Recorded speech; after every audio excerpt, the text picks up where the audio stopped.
Welcome back to Magic Hour Podcast, everyone. I'm your host, Taylor Paige. And this is Claire. Thank you so much for joining us, everyone. The August energy reading. I'm not going to lie, I fear I have 11 pages of notes and I'm a little overwhelmed. And I wonder if we will set a record and in one of the longest months of the year, have a 3 hour long episode. So we'll see. It seems appropriate. It's a long month, long episode. Yes, long hot summer, long hot episode. And it was just the sweetest thing ever. So today I was telling Claire before we hit record, I had my 100th class at my gym, which was it was so beautiful because I've been at that gym for about a year and I love one of my yoga teachers, Erin, and she listens to Magic Hour and we talk about it sometimes, which is the sweetest thing ever. And I was so happy that she was my class for my 100th thing today. It felt really special. And I was like, Erin, I have to go. I'm recording the August energy reading after this class. And she was like, go, I'll clean up your station for you. You're doing a service. Go out there and do it. I was like, oh my gosh, I feel so supported. That's so beautiful. Oh, I love that. I know. So I just love the hummingbird community so much. And there's something about the people that listen to this and resonate with it and live it and implement it, and it really speaks to their soul, that when I meet you guys, you literally feel like soul family to me. Like there's just this instant closeness that doesn't require time or even many conversations. We just get each other in a deep way. It's like the light in me sees and honors the light in you. Yes, I so feel that. I've had the pleasure of connecting with several of you in the wild, and it's always so exciting when you're like, oh, I know your voice, or wait a minute, it's you. And yeah, I just feel like instant community with you guys. And I think that's like, what we've done here. We've built this community of like minded people who are trying to create magic in the world and notice magic and deepen their connection to self and the world. And what a beautiful intention. And so when we meet each other, it's like, yeah, I just so see you and I'm so grateful for you without even needing to know you. Yeah, I love it. It's so beautiful. We truly are a hummingbird coven, and I'm so grateful for it. Before we go into the themes and things for August, I just wanted to talk about how funny it is to me in an endearing way how humans naturally, when you see bumpy astrology, myself included, we catastrophize everything and our inner villain goes so wild. And so Ari's been out of town, and at time of recording, Mars has met up with Uranus, and Mars is the ruler of my birth chart as an Aries rising, and I'm living on my Uranus line. The zenith is right here in LA. And I was like, oh God, what is this going to be? And in a very sneaky and non intentional way, my inner villain voice was going buck wild, creating art. I was like, I'll probably get in a car crash. This will happen. I'll probably have that happen. And I was like, wait a damn minute. Why am I making everything so heightened? And why am I thinking about it in this way? This is not what astrology is for. And I feel like this is also happening on the collective where so many quote unquote astrologers are catastrophizing everything for likes and views and clicks because fear sells. And it was so interesting because the Mars Uranus conjunction came and went. And it wasn't some big, scary, dramatic, heavy thing. It was me getting mad at technology and everything going on with technology. And, Riverside had this buggy glitch. I woke up and I was logged out of everything on my computer. And I had to like log back in to every single email account, every single account of everything. And I just had to chuckle and say, oh, yeah, Mars, anger and aggression, Uranus, technology, meeting. That is my experience today. Why did my inner villain voice try to paint the craziest possible picture? And I just had to chuckle. And it's a very sneaky thing that can happen in this spiritual community is engaging with astrology and like these fear fantasies. And I just wanted to call it out in case that's happening to anyone else. Yes. I mean, I even had that thought when you were like, oh, there's a lot of info for next month. I was like, uh-oh, what does that mean? And it's so funny that we go to the uh-oh, especially if we're in a space where we're truly believing that challenges help us grow or triggers are like an invitation to look inward and see something that needs a little bit more attention and healing. So it's like, to me, I feel like the astrology and the planets are also working in that way. So even though maybe you might face a challenging day, that's like in your service in a way too. And so it doesn't really need to be this thing to be feared, but more just like notice it and see how we can utilize it almost. Yeah, it's just another font of us pulling a scary tarot card or us, engaging in divining practices in a superstitious way. And it's all just a mirror back to where we're giving our power away and losing our present moment autonomy and authority. And so it's very easy for any divining system that is predictive by nature, which astrology can be. But I don't like to relate to astrology that way because I think it takes us out of the present moment, and I think if we were all Zen masters, maybe we could relate to it that way. But I think in this day and age, this society, this consciousness, I don't think it serves us to be looking too far ahead. That's just how I feel. I know a lot of astrologers feel differently about that, and I respect that. I think that's great. I just don't resonate with fear mongering and catastrophizing. And I know as a member of society, it's very hard to give accurate readings about future predictions because we want things, we're biased, we see things through a certain lens. And so I just stick to reading the current energy. And I know you could say, Taylor, you're recording the August energy reading a month in advance, but I'm not trying to predict what will happen in August. I'm just tuning into what the energy feels like. So it's just a little bit different. Okay, so this month is eclipse season. Eclipse season does begin this month. And this is my first time doing an energy reading for eclipse season. So this was very interesting because I feel like, and I know a lot of us are feeling this energy, that we've been in what I'm calling an energetic graduation ceremony. There is no going back. It's like everybody is being pushed and there's so much change and there's so many crossroads. And for that reason, it was kind of hard to come up with just one slice of consciousness theme for the month. So I have a theme for eclipse season and a theme for August. So the theme for eclipse season is putting my higher self first. Putting my higher self first. Basically, if we look at our cocktail party of consciousness, there's a bunch of different voices and influences and parts of our psyche and our personality and our background and our ancestral influence and all of these voices in our ear. And this eclipse season is really asking us to cut through all the noise and put what our higher self is asking for first.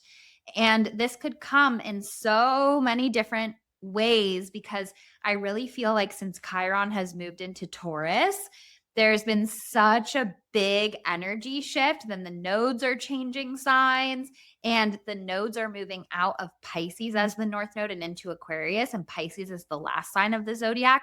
And Chiron moved out of Aries and into Taurus, and Aries is the first sign of the zodiac. So this death and rebirth portal, the birth canal of the zodiac wheel, as Dr. Michael Lennox calls it, has been really activated, and it's very faded, and there's deeper layers of healing and there's new themes and new chapters, and a lot of people just feel like I'm outgrowing what I built and I can't stay in that anymore. I have to move forward into something else. And if you've been ignoring that call, if you haven't been prioritizing your higher self, if you've been listening to fear fantasies and that's been paralyzing you, I feel like eclipse season, which we're going to get into eclipse season a little more when we get to it in like the astrology portion, but just for the zoomed out energy theme, eclipse season might push you a little bit. Say, okay, you know your homework assignment, and now we're pushing you forward a little bit so you'll answer it. And it's really important to check in with our higher self, and you might surprise yourself how much information there is in that relationship for you and how much can come up when you actually sit with your higher self. And it's a really powerful practice because we're so used to asking guides and angels and spirit and everything outside of ourselves for guidance, and tuning into our own higher self, the part of us that is spirit, is so, so powerful and heals the spirit wound as well. I love that. I'm feeling that right now. And I'm in a moment where I'm really shifting and feeling more and more trusting of what my higher self is saying my needs are, instead of just like brushing that aside or saying that that's not possible. It's like really trying to honor that and trusting that that is what's right versus maybe what I've been told is right, or, the productivity wheel that says it has to look this way. And so, yeah, I'm just excited that that energy is going to keep going because it's feeling really exciting for me. Yes, it feels exciting. It feels expansive. And I think there's also sometimes a sneaky belief that isn't true that if it's aligned, it should be easy, but growth and up level is uncomfortable. It's challenging. It's asking old fears and the ways our nervous system is dysregulated and all of these things that have tried to keep us small. It requires us to shed them. And so it's okay if it's messy and uncomfortable and brings up self doubt. That's all a part of it. And it doesn't mean it's any less magical or aligned as well. And through that, what is your higher self saying? And I found that in the same sentence, the inner villain voice and the higher self can speak. I'm just not supported. Nothing's working out for me. But I also know I haven't given it my full shot or my full energy, and I just need to give it a little more time. That is the formula where two forces in our consciousness are vying for our attention. And we are being asked in this eclipse season and in this month of August to put your higher self first, pour into that voice and see where it takes you. And so I also feel like if you have been resisting what your heart and your higher self are asking for you, I feel like the dial will be turned up on the heavy feeling that comes from stagnation and feeling stuck, feeling uninspired, feeling heavy. And the volume turned up on that feeling is part of the universe's way of pushing you to act, pushing you to change. And that stuckness and that heaviness is a message in itself. It's showing you that this is not aligned for you and something has to go. You can't keep carrying everything you're carrying. And so the other day, I shared this on my Instagram and I want to share it here and expand upon it here. I was in this traffic jam and I saw it was just a couple slow cars making everyone on the freeway have to stop and slow down, and the ripple effect that these slower drivers have on everyone on the freeway. And I just got this flash of insight that there is such things as well as energetic spiritual traffic jams. And that our path of highest good isn't just about us because we are all one. And if we hold ourselves back from being our most lit up, fully expressed, authentic version of self that is going out into the world in a way that is being of service, that's exploring our gifts, that's sharing our light, that's just being who we're meant here to be. And that doesn't just mean career, it can also be relationships, living situation, a community member. It's like everything in our fullest authentic expression. It's not just about us. It's who we're showing up for on the path. It's who we intersect with. We're all this woven web. And when we are in this stuck, heavy feeling, we aren't just affecting our timelines, we're affecting everyone that our magic is here to co create with and interact with us.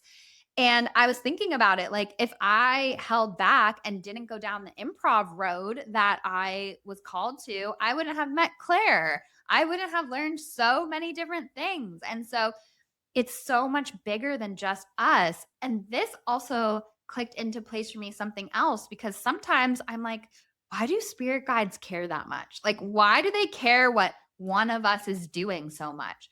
And this really clicked that question into place for me. Yes, they care about us individually because they love us, but we're all one. And if the pioneers of certain industries never followed their higher calling, if, the people that have made great sacrifices or were heroic or did all of these things throughout human history that helped us evolve, if they never answered their call, where would we be? And so it's so much bigger than just us because we're not isolated. And I think in this individualistic society that disease of consciousness spreads to our spiritual awareness. We think it's just us with our spirit guides in a vacuum and they only care about us. And it can almost become like there's weird narcissistic things there, like not in an intentional way, but just as a result of our collective consciousness where it's like, my guides think this, my guides want this, my guides want that. But it's actually so much bigger about who we're meant to be for the world around us, for our sake, but also everyone else's. And love breeds more love. And when we are in that, it has ripple effects on everything and involves everything. And so that just really plugged it into place. If we think of it like cars on the freeway, when we're stalling out, if everyone's doing that, it creates big traffic jams of consciousness. I think that might have been my favorite thing you've ever said. That was so beautiful and so true. Just so true. And such a beautiful way to think about our needs and our desires, too, right? Because I think sometimes our needs and desires can feel selfish. And I've often tapped into that idea for myself as a creative on my path. I'm like, okay, well, what if Jim Carrey, who's somebody I have loved as a performer, had been too scared to go after his dreams, had felt like, well, nobody wants to see me. I'm so grateful that he put his art in the world. I'm so grateful he took a risk on himself. And really tapping into that for you, like you are here to follow your gifts and to spread your light and your love.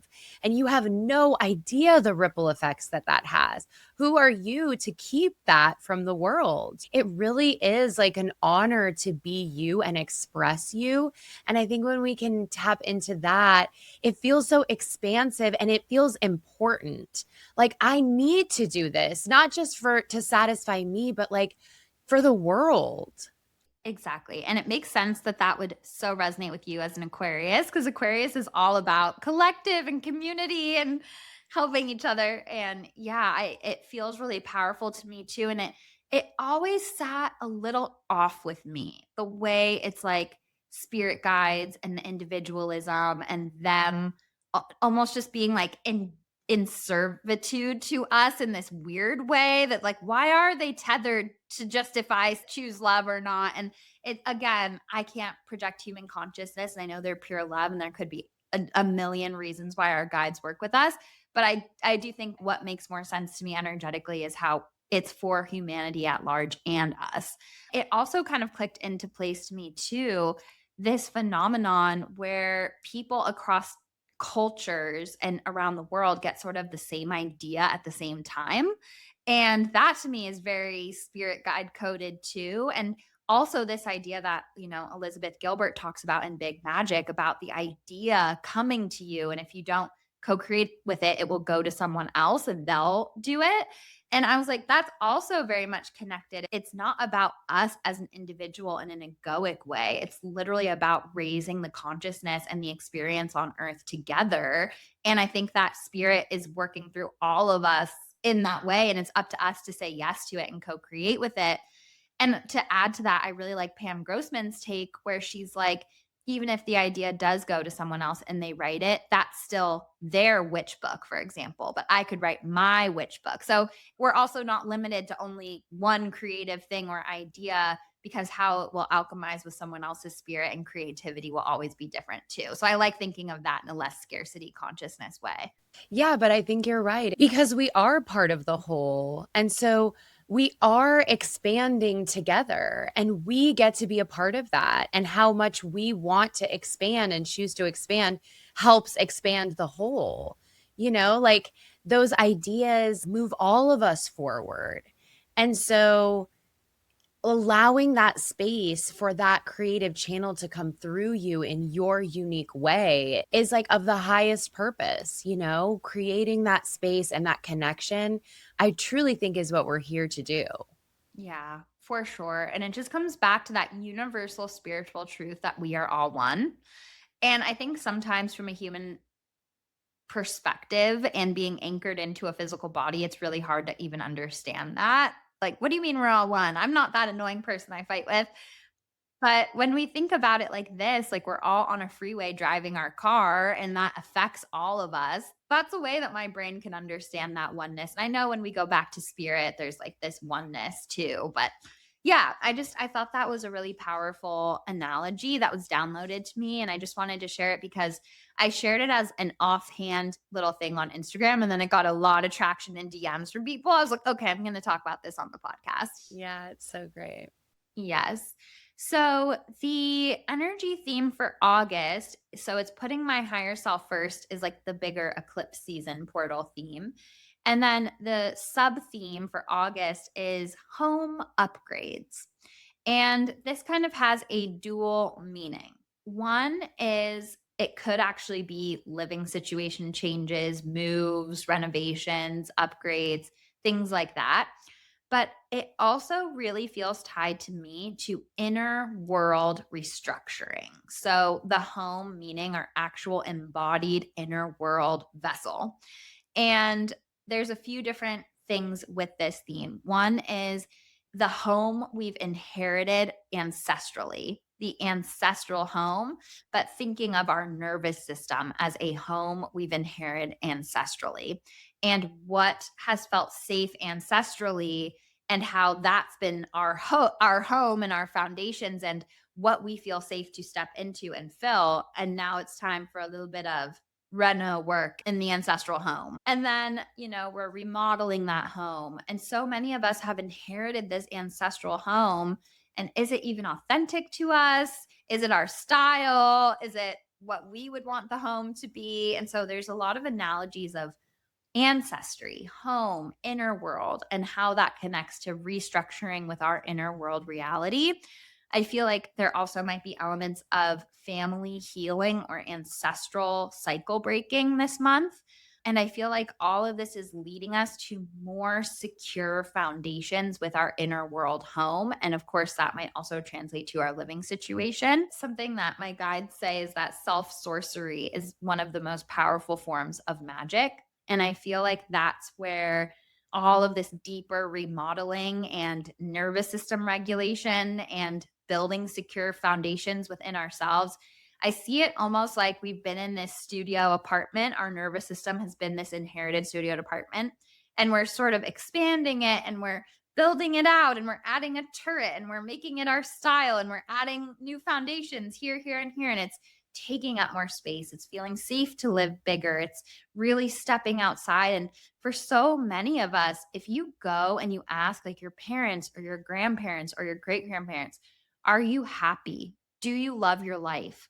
Many of them have never even thought about that question. A lot of them are just surviving, doing what they think they should, doing what they've been told to do. It's very telling. And, some, of course, will be like, yes, I love my life and I've designed it exactly how I want it.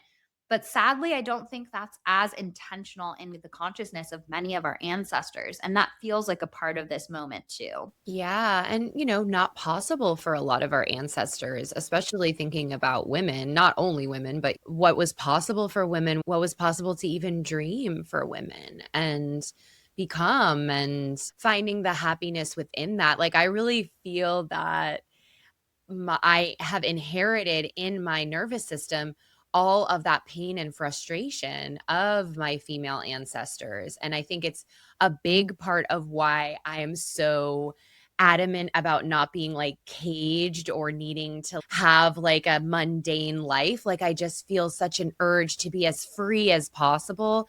And it's almost like, yeah, this expansion of my inner world that's healing the possibilities of the past.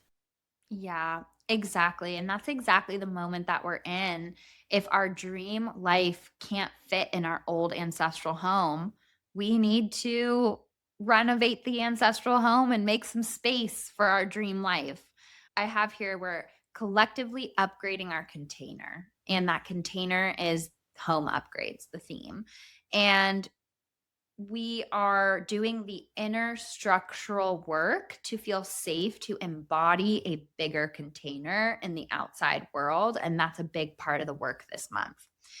And so when I fell into the energy of August, again, it was a little overwhelming from my point of view because it's eclipse season. So I was like, woo, let's just say the energy is big, it's bold, it's hot, and there's a lot of magic. And, I'm wary of the word ascension, but I mean it from like a graduation to a new level type of thing. Like we really are rising and ascending in that way.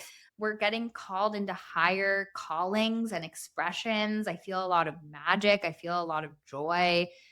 And then I feel like for some people, they're in these really burnt out places where they know that this container isn't working, but it also feels so scary and overwhelming. And there maybe hasn't been as much proof or evidence of what comes next or security of what comes next. And for anybody feeling that way, I was getting this feeling of overthinking and fear dominating everything. And then I saw this angelic blue light, and it was getting brighter and brighter and brighter and brighter. And it basically gave me this feeling of underneath all of that burnout, fear, exhaustion, deep down, you know what you need to do. Your angels are so close to you and they are speaking so loudly. And underneath all of that fear, you actually know so much more than you think you do. And they are so close to you and turning up the volume, and you are very spiritually supported, and you just need to say yes to those little nagging things that you know you need to do. And then I saw kind of a funny thing. I saw roller skates, and I got this message that when you get in your head with roller skates, that's when you fall. You like start to get all weird and shake. But when you just are in this instinctual place, that's how you glide. And that's almost like the energy of this up level right now is if you're clunky and you're overthinking it and you're trying to hold on to control, that's when the roller skates start to fall. And if you're just instinctual and in flow and following the music and the rhythms, that's when you can glide. And so, with all of this big heightened energy, follow your instincts, follow where spirit is leading you, follow what your higher self is asking for, and don't let yourself get too bogged down in your head or questioning or trying to control or do things because you feel like you should, because that's maybe when the roller skates will start to make you fall. That's such a good analogy. I always would say that when I would snowboard. It's like that when you mess up is when you're afraid and you kind of pull back or hold back. And the way you have success is you just commit 100% and go for it. And that's terrifying. But ultimately, it's what leads to the success of it. And yeah, it's such a good analogy for life. It's like, how can we be more bold and fearless, even though the fear is always there? But like, how can we face that fear and just commit 100%? 100%. And so the tarot card for the month is the Six of Swords. I have it here from Kat Pierce's deck. It is this woman on a boat, and she's looking forward, and there's six swords on her boat, really showing like where she's come, what she's fought through, and how she's moving forward and moving on. And the keywords here are exploration, discovery, and moving forward. And so I really feel like this is a time where you can't look backwards. And it kind of reminds me of when you're driving and you're trying to stay forward, but you're looking somewhere, your car will kind of veer towards it. And you really have to look in the direction that you want your car to drive. There's a lot of car analogies in this. So I really feel like we're in this moment for so much change and growth. And it's funny because sailboats are my sign and angel readings for moving on and sailing away. And so, what are we sailing away from? And a part of this too is like new terrain. It's a good card for travel. Claire and I have a trip in August that we'll talk more about in a later episode. You know, as I was pulling this card, I felt like a lot of people were frustrated and fatigued and overwhelmed and burnt out and feeling stagnation and over it. And I felt like a lot of people might be doubting their choices and doubting their path and knowing what their higher calling is, but then feeling frustrated with maybe some clunkiness or some lessons. But also, we know that where we're coming from for sure wasn't working for us. So, what is there to return to? This card says you know that that was not working in the past. You know the heartbreak, you know the struggle, you know the burnout. We have to sail forward. We have to move forward. We have to look on. And this card also really signifies hope through tough times or layered times. And it's a really good time to travel, even if it's a day trip. Just get out of your usual environment, see from new perspectives, see different things, and really taking aligned action steps. And I feel like with sailing, as an analogy, there's also real boundaries. Like once you set sail, you can't go back. I mean, you could, but you know what I'm saying. The voyage has begun. And so there's an element to this card of like really committing to your voyage and committing to your path and saying, okay, anchors up. The things that anchored me to this one spot, anchors up, and we are sailing into the horizon. And I am looking forward because I know what I just unanchored from wasn't it. And I'm trusting myself along this path forward. And I'm keeping my eyes on that and holding steady through any waves. Oh, I love that so much. This is resonating with me so much, as you know, on my journey. But yeah, it's like, it's so easy to stick with what isn't working because it's what we know and it feels safer. But in a weird, paradoxical way, the safer choice is to go into the unknown because everything that could support you better is there. And you already know that what you're leaving wasn't it. And if you keep choosing that, that's what you get. But if you choose to move forward and really put your energy on that, like we only have so much energy. So if we're split looking back and forward or kind of halfway in, halfway out, it's not no progress. It's not no forward momentum, but imagine what you could do with all your energy and focus going in the direction you actually want to be going. It makes so much sense with home upgrades as our theme too, because we're upgrading what we feel safe to hold. And it brings me back to this idea that always blows my mind that Britt Hartley shared about how humans say we want freedom, but we actually don't know what to do with it. And as soon as we get freedom, we just build rules and restrictions and regulations. She was like, if we took away all organized religion, if it didn't exist and it was wiped off the planet, we would just rebuild it because humans need that. It's like an existential crisis. And so I think that's part of our inner world that we're rewiring to actually say, ooh, I am allowing myself to feel freedom. I don't need to put rules and conditions and constantly be scanning for threats. Like I'm learning to feel safe to actually dance with the unknown. Yes, I love that. Yeah. So I was really excited when I pulled this card. And life is, I think meant to be a bit of an adventure. And I think that that's this energy too of let it be fun and let it be an adventure and take the risk. And it's not a dress rehearsal. And I think eclipse season is, if you've been denying yourself of the adventure, might push you forward. And as I say, eclipse season gives us what we need, not always what we want, but it's always for us. I love that analogy of the adventure because in moments where I really feel lost or struggling, I love to tap back into that and almost think about times that I've been traveling by myself and what a cool experience that is of feeling like, oh, I'm just this wanderer on this journey and what will come next. And I really love to tap into that about my entire life. Like I am on this epic quest, this epic journey, this epic adventure, and there's going to be highs and lows, and there's going to be people who come with me for a while and then we split off. But ultimately, like this is about this amazing adventure that I am going on. And I think when we tap into that, it feels really exciting, and the ups and downs don't feel like roadblocks, they just feel like part of the ride. And it's like, what movie have we ever watched where the characters don't go on an adventure and they stay stuck in a horrible relationship, a horrible job, a life that isn't happy for them, and they say no to the adventure and that's the end of the movie? Like, come on, we owe more to ourselves and our life and our spirit than to say no to the adventure.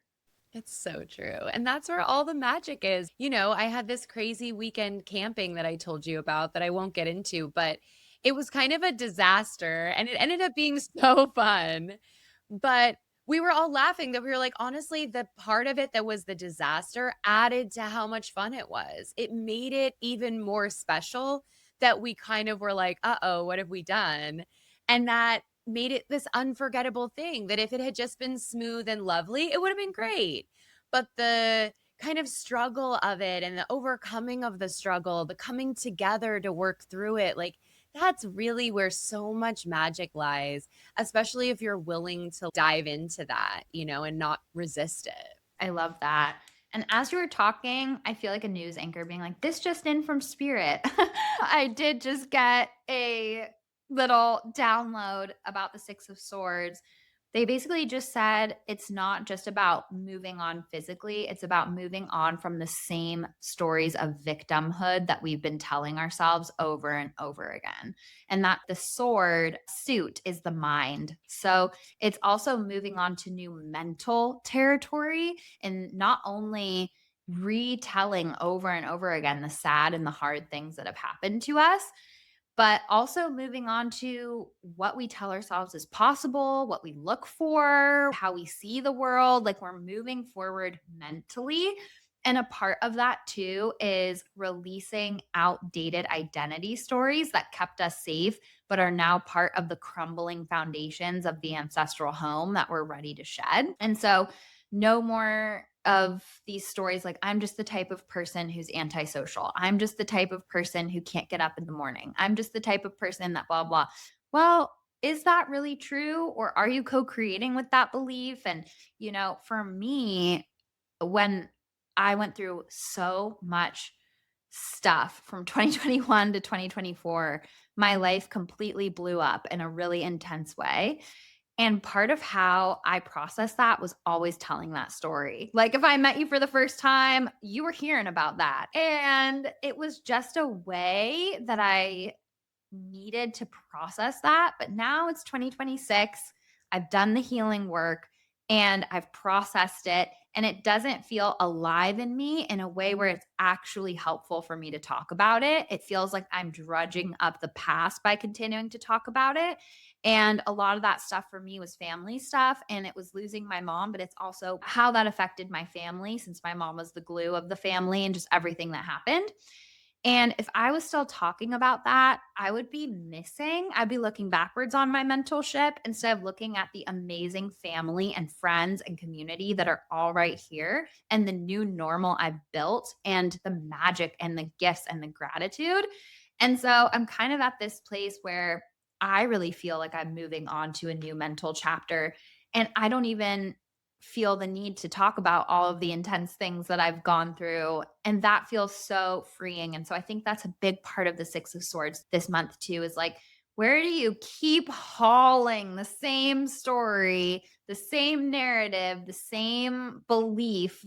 And how can you just let it go and sail forward? I love that you brought that up. I've been experiencing that myself and I feel like your example is such a perfect one. For me, it was like I had a friend kind of call me out and she was like, "Yeah, it's also about the way you talk about this topic."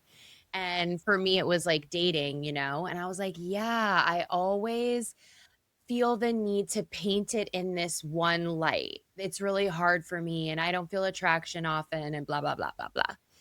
And while that part of the story is true to a degree, there's also this other side of the story. And so I was like, oh, how can I retell that or reframe that? And so I am so grateful that I know myself so deeply that I know when I have a connection with someone and I know when I don't.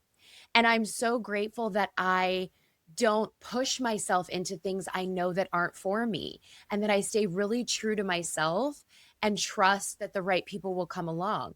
That is the same topic.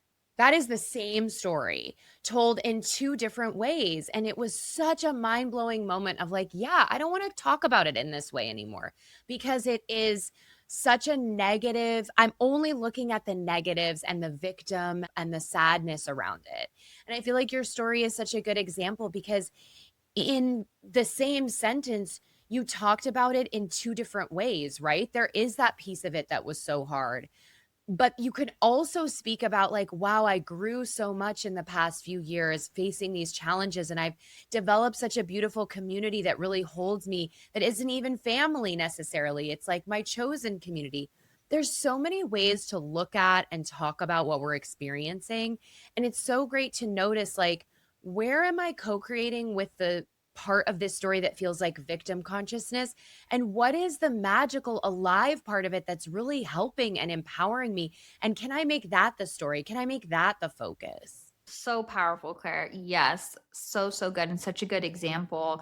And I feel like this is a sister frequency to complaining.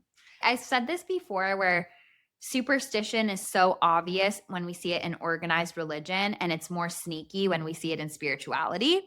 But this is kind of similar. Like complaining is so obvious when people are complaining about things overtly. But this is kind of another form, dwelling in the negative, the pain story, past the point of healthy processing and integration and getting the healing you need. Then you continue to just co create with it and keep it alive when it doesn't need to be anymore. And I think that that is a sneaky way that we're like complaining has such a, it turns me off so much being around people who are chronic complainers. It's such a low vibe. And I think the more you heal, you're less of an energetic match to it because complaining to me is a dead end frequency tied to victim consciousness. It's like, well, what's in your power right here, right now to choose differently? And I think that that is a sister parallel thing to this topic, which is interesting. Yeah, I think it's a great way to think of it, right? Because again, it's like what we focus on, what we choose to talk about, that's in our power. I can't control how this person behaves, but I can control how much I need to harp on it or bring it up or talk about it, you know? Again, I think it's so important that you brought up like we do need to process these things. And I spent years processing what I talked about with my grief around dating. And that led me to get to a place where I could now tell a new story about it, one that's empowering and shows that it's of service to me. And so I think that's such a great thing to keep your eye on. Like, even when you start to complain, it's like, okay, what else is a part of this story that I'd rather maybe put my energy and focus on that feels expansive versus just like harping on, to take it back to cars. I really noticed that with road rage. It's like, it's so easy to do that. And my friend Mandy and I, who I talk about all the time, we do this thing where if someone does something stupid in traffic, we'll be like, "Oh, I've never made a mistake. I've never been looking for parking." And it kind of checks you where you're like, "Okay, like sit down. Sometimes you've been the annoying person too." It's just like such a shift of like, what do you want to pour your energy into? Getting riled up or having patience, seeing the bigger picture. There's so much to focus on. And I think progress doesn't have to be perfect. It is forward moving just by noticing the pattern and relating to it differently or getting curious compassionately about it. That is looking forward and moving forward and not looking backwards. So I love it. And I love that extra layer that just came through about the Six of Swords because I think it's really, really important and it ties it in to how our inner world security creates the structure for what we feel safe to hold in our outer world. And it's all just converging in a very powerful way this month. So, dare I suggest that we get into the astrology? We better. I know. I always stall. I'm like, okay. 'Cause we could talk forever, and we do, and it's wonderful. Okay. Well, this is a really exciting energy update for you, Claire, because you're a Leo rising and it's Leo season. So I'm going to be talking about Leo and Aquarius so much on this, and this is your time. Yes, let's go. Yes. So we are in Leo season for the majority of August. And the fact that the nodes are here shows so the South node is in Leo, meaning that we are in a South node time, which now that I'm saying that out loud makes a lot of sense of why this Six of Swords was coming up because the South node is past lifetime patterns. And since that's being illuminated, it is really asking us to move forward and sail into new energetic territories and leave those things behind. So, this is a very karmic season where we might be confronted with patterns of the past around self expression and sharing our voice and being visible and all of these things. And I'll get a little deeper into the shadow sides of Leo as we go. But those shadow sides of Leo are really coming up in this season to be related to in a more powerful way, which makes so much sense why all of that stuff was coming up in the energy report. And so I feel like the fact that the South Node is in Leo and also Jupiter is in Leo, and we have a Leo new moon eclipse, I really feel like this is all adding to this energy of what needs to be cleared so you can expand. Jupiter wants expansion and abundance and light. and truth and wisdom.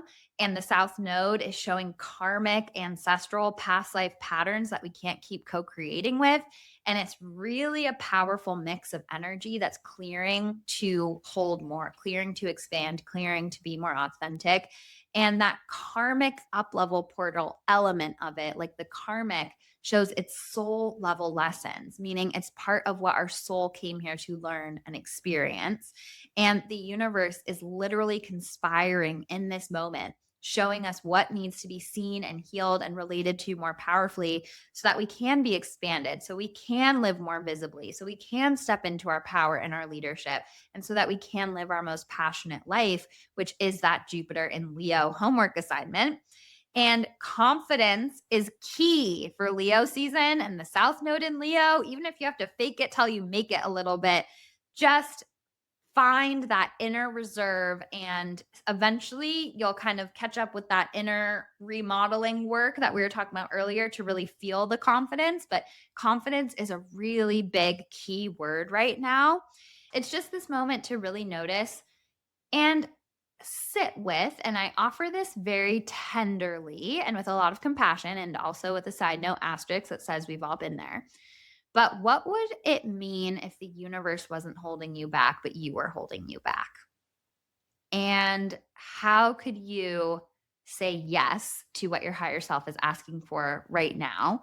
And what if we took that blame off of the universe or other people and put it on our own heart and saw how we could relate to it more powerfully and what we could do more powerfully with that Six of Swords energy? And I really feel like that's kind of a theme of this moment too. And like the home upgrade themes are, how am I holding myself back? Because everything in the universe right now is pushing me to expand and graduate and grow and move forward. And where am I having sneaky protectors come up trying to hold me back? Maybe sneaky, maybe not so sneaky.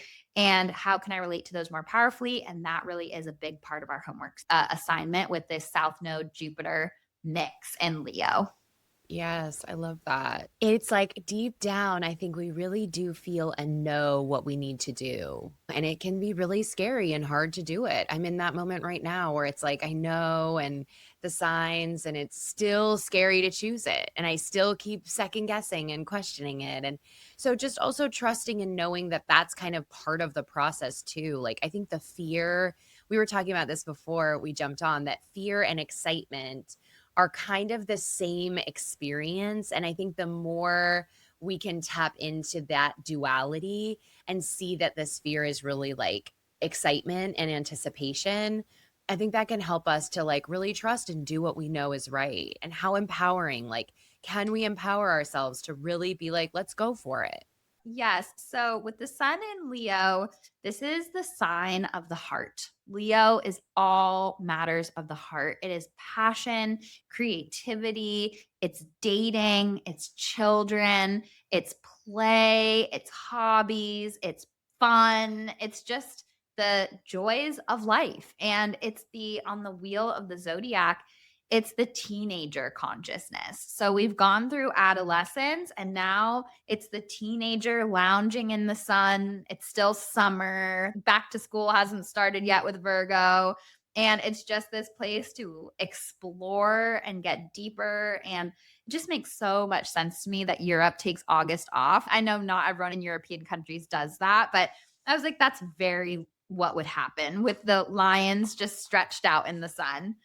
But there is something I want my dear listeners to hear because I find, and Claire, let me know if this resonates with you, that I had a really interesting download about women in particular with strong Leo energy in their chart. And that is under patriarchy, the archetype of Leo is not celebrated in women. Leo is the king, it's the confident one, it's the generous one, it's the passionate one, it's the creative, it's the artist. And a lot of Leo women are told, pipe down, you're too much, you're bossy. It's like all of these same things that these Leo women exhibit, if they were a man, would be celebrated as leadership and confidence and all of these things, generosity. But when it's a woman, it's like it's too much, you're bossy. And I think a lot of Leo women feel a degree of maybe internalized patriarchy or layered energy relating to their Leonian qualities, because it is something that they've been shunned for and told is it's making other people uncomfortable. And it's just so interesting to me because Leo is the king, and it also is the leader, it's the strong one, and it's the son. And you could think of it as SON, and even like Father, Son, Holy Spirit. It's just all connected to masculine energy in every way that we have it.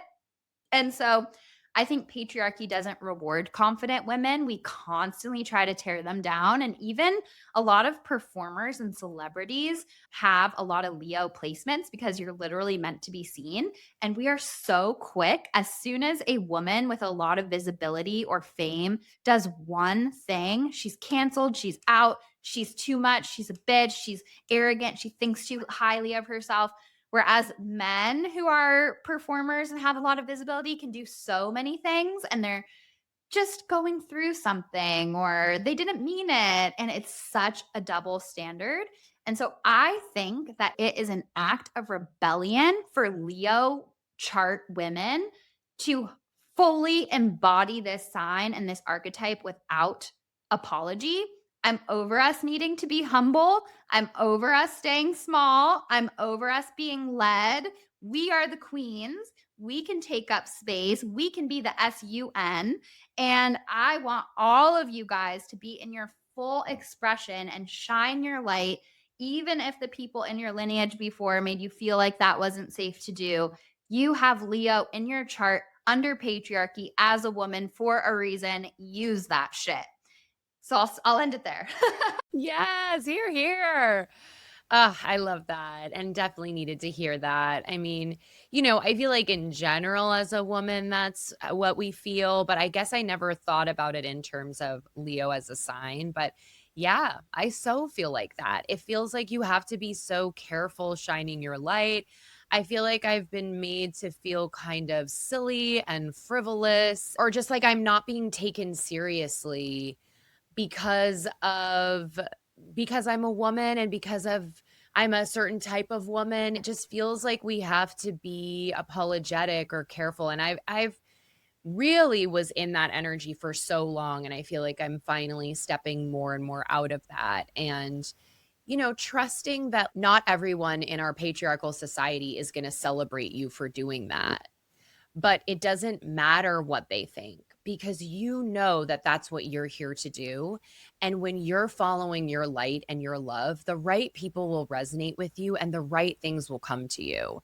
And it is part of standing up to that idea that like women can't be the boss. I mean, I've talked about this for a while where I'm like, when you go into Starbucks and your barista is a woman, be like, thanks, boss, because we never say that to a woman. And like the guy behind me says it to the guy, but wouldn't say it to me. And I'm like, how come I don't get to be the boss? And it's time for us to be the boss and not apologize for our light, not apologize for being loud and taking up space and being fiery and having an opinion.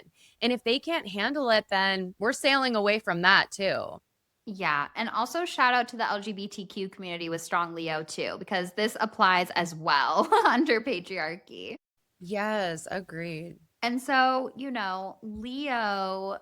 is Leo placements in women, I think also definitely brings up witch wound because it has been historically so unsafe for women to be in their full Leo expression, during the witch hunts, but also just outside of that, being too visible, like the way that we all fawn and don't want men's attention and wear baggy clothes and hide ourselves. It doesn't feel safe sometimes to shine. It feels like we have to be in safe containers with other women or people that are safe and allies to shine. That's why I used to love going out in gay bars because it was so safe and felt like I could shine and, wear whatever I want and all of these things.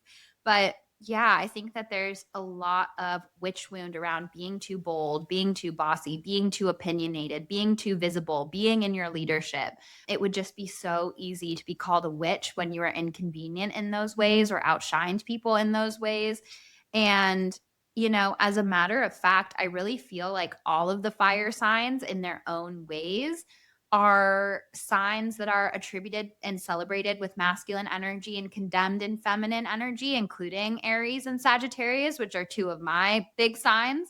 And so I think that we're not encouraged to be bold or passionate, go after what we want, be in our own wisdom, all of these things. And I think us fire sign dominant women embracing that and living it and not shying away from it is such an act of service and authenticity and part of what our souls came here to do. Yeah, it's a scarier choice, but like that's what we're here to do. And you are so supported. And the more it's like what you were saying earlier about the traffic jam. It's like the more that we each embody that, we empower the other women, the other people around us to embody it. It's like you shining your light only spreads the message that that woman can shine her light. And the power of that lifting each other up, like it's so inspiring and has been so beautiful to watch that happen. And, how can you do that more for the women in your life that are shining bright? And how can you shine to lift them up? Like,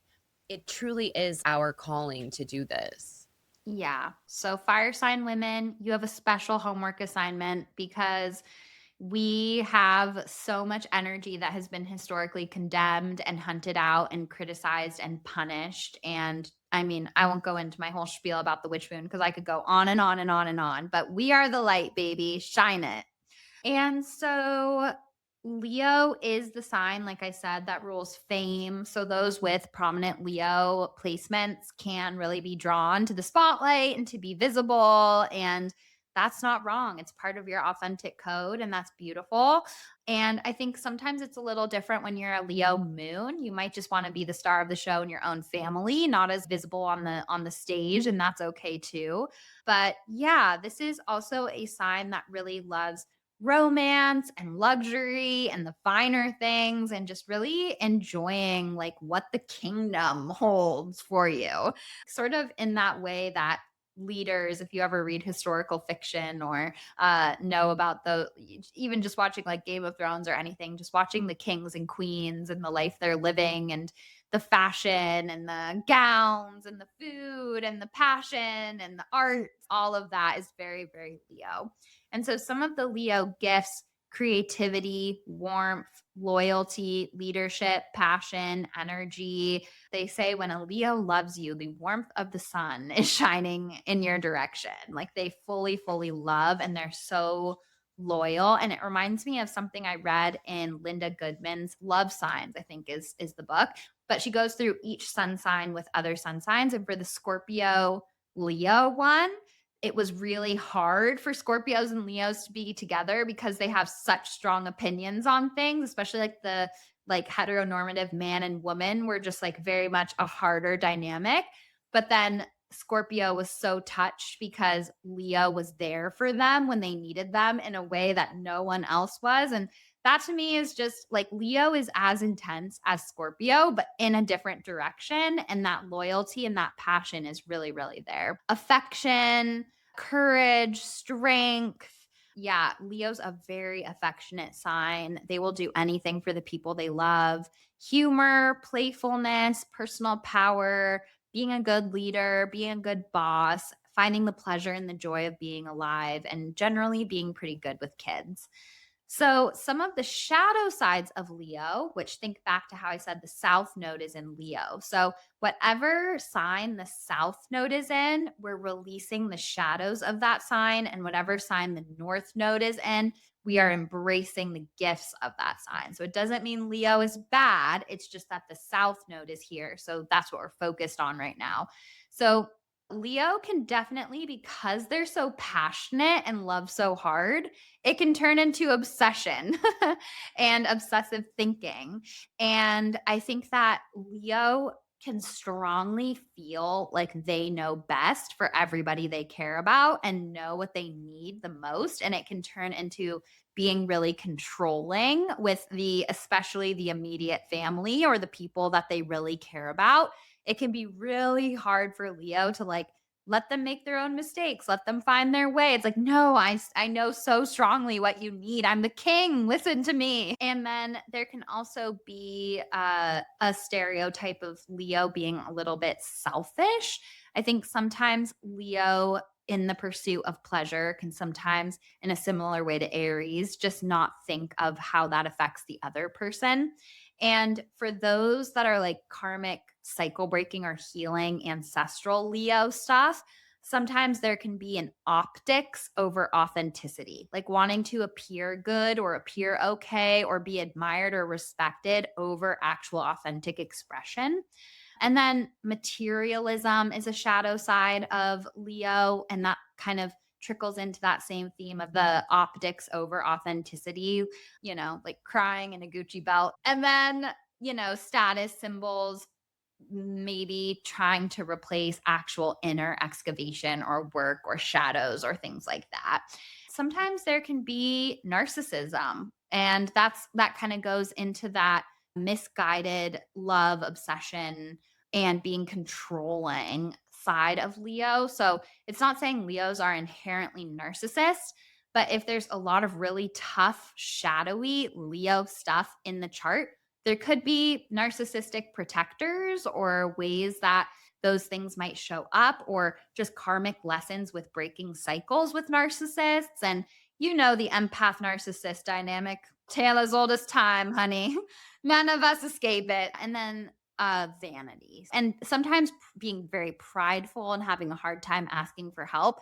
And I think being very prideful and having a hard time asking for help is also really tied to the optics thing. Like, I don't want to be seen as weak. I'm okay, and I'll give you advice. I'll help you, type of thing, more than actually admitting when they need help. What do you think about this, Claire? Wow. I mean, we always laugh about this that I'm so comically my signs, like my big three. I just really relate to being a Leo, even though it's my rising sign. And it's a good example, too, of I think what we were talking about earlier. It's like when you look at the shadow side, I think you can see that and be like, oh no, I might be like that. But you can also look at it as like, oh yeah, how does that kind of come up for me? Or, oh yeah, I can see how sometimes I do lean into control, or I do feel like maybe my idea is the best idea, but maybe I can leave a little bit more space for, trusting that someone else's idea is good too. So I think it's so helpful to not be afraid of the shadow side, but it's like information to help us balance, you know? Yeah, every single sign has a shadow side. So nobody escapes the shadow side. And even, me as a Scorpio, you as a Leo rising, and me talking about the Leo Scorpio connection is kind of interesting because Scorpios is the shadow and Leo is the sun. And so that's really interesting. That is so funny. But I feel like in that there's shadows, there's also the like magnetism and the light. And I feel like you and I really find each other in that positive connection portal of it. If we were both in our shadow sides of those signs, maybe we wouldn't be able to connect as well. I don't know, but yeah, it is so interesting. I also feel fortunate. I think my Aries rising and my Sagittarius stellium brings a lot of light to my shadow sides too. But to be fair, everything's in the eighth house for me. So there isn't much hope. I'm just joking. But I feel that too. It's like I feel like Aquarius really helps balance me out with some of these things. It's like without my Aquarius placement, I feel like my Pisces and Leo placements might be like consuming. And without my Pisces and Leo placements, I feel like I might have spun off into the ethers with my Aquarius placement. It's like so cool to see how everything kind of helps each other and balances each other. And that's why I think it's so important not to just focus on your sun sign. Because once I found out about my big three, I was like, of course, like there I am. It just made so much more sense than just Aquarius, which I was like, yeah, I do relate, but we're such deeply complex people. Of course, we're not any one thing. And I think that's so important to recognize too. Like, I have so many Leo characteristics. It's so me. And my Pisces moon creates a whole other dynamic that is part of me and that complements that in a beautiful way. Yeah, for sure. And I think that especially you with the Aquarius sun, you'll relate to the shadow sides differently because you have the sister sign as a big part of you. So it's just, yeah.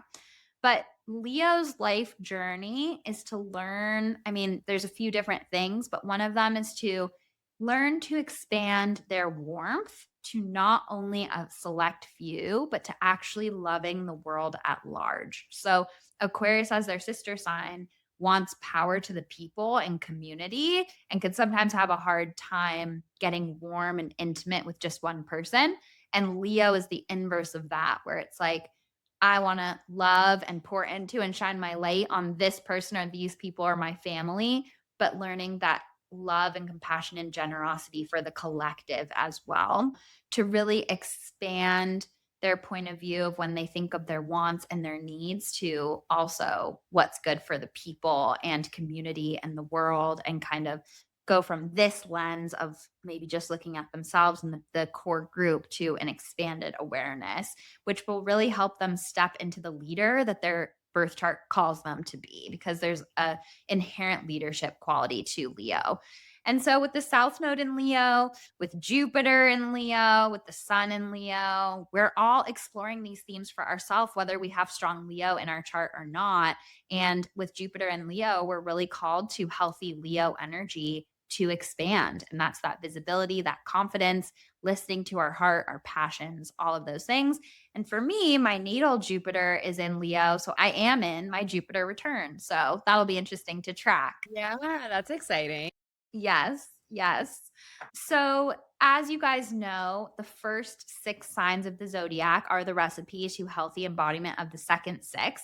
So, Leo is the key to healthy Aquarius energy. That's why there's a little bit of a hack for you, Claire, as having both in your big three. So, balancing these polarities might be a theme for you in life because you have both and they're opposites but sisters. And so, first, Leo has to learn to listen to the heart. If you get lost in the air and outer space of Aquarius and you're disconnected from your heart, it's a lot harder to find your authenticity, to create intimate relationships, to follow your passions. And so, first, Leo has to listen to the heart, follow their passions, and people get lost in this Aquarius life of service when they don't have any Leo. It's like, but what do I want? What am I passionate about? Sometimes we do have to think of me so that we can think of the we. It's very similar to Aries Libra. So that's why, as an Aries rising, I relate to a lot of this stuff too. It's like same, but different.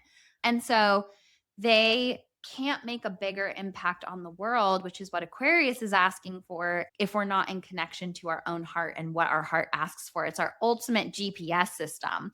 So it also makes sense with this time why a lot of the energy report was talking about prioritizing your higher self, which really lives in your heart. And that's very, very Leo. Like Leo and the higher self shaking hands, that is our queendom and that is our ruling authority. And so Leo is heat and passion and fire, and Aquarius is cosmic outer space air. And so if you just have that cosmic outer space air with the Leo heat, then it's cold, it's aloof, it's detached, it doesn't care that much, it can float away. But that Leo fire and heat and passion and heart connection tethers that Aquarius outer space galactic energy into still being a human here with us. And Aquarius without the Leo can feel really uncomfortable in interpersonal connections and doesn't want to go that deep and just kind of wants to debate you and think about bigger things. Aquarius is the like really good at playing devil's advocate Aquarius placements. And so that Leo connection to the heart, I think, tethers and grounds them and helps them with intimacy. And on this polarity, both signs are leaders in their own way.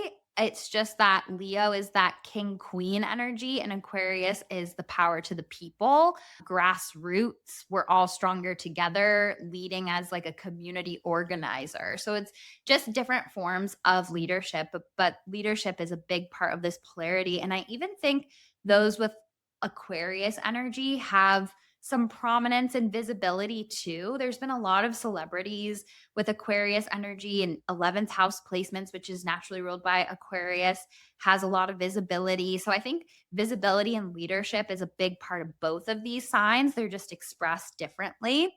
And so Aquarius is the sign that rules hope and wishes and manifestation. But without the Leo connection to the heart, what do we actually want to manifest? What do we wish for? What do we hope for? So, first, we have to really explore our messiness, our passions, our heart, our creativity, what lights us up. And then we can connect with our authentic community.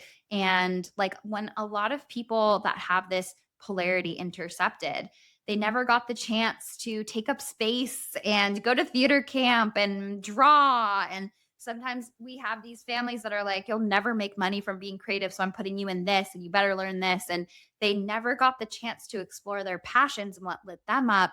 So then they never found the Aquarius, which is the aligned community and networks and what we want to manifest and hopes and wishes. And they just feel a little lost and unmoored. And it's because all of that information is here in the heart. And passion is truly such a language of what our heart is asking for. So, yeah, this is a really beautiful polarity. And with the North Node in Aquarius, a lot of the lessons right now are around authenticity, aligned community, healthy relationship to technology, which another part of that is when we're disconnected from our heart, we can go to ChatGPT, we can go to AI, we can scroll endlessly comparing our stories to other people's, trying to desperately see like, is that what I want to do? Or should I do this? Looking for evidence of things because we're disconnected from what our own heart is telling us about our path. And that can be a shadowy Aquarius Leo disconnect too. Yeah, I hear that for sure. That was me when I was first deciding if I wanted to have kids or not.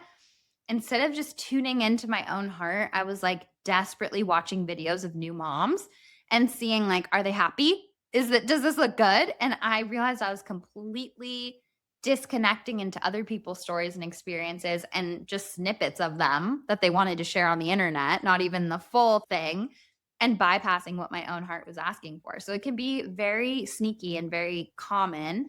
And I think too, like Leo as leaders, when we compare ourselves and get lost in Aquarius, we can compare ourselves to everybody else on social media and how they did it and what their path is. And we miss our chance to be our own unique leader, our own unique light, our own unique visionary in that way.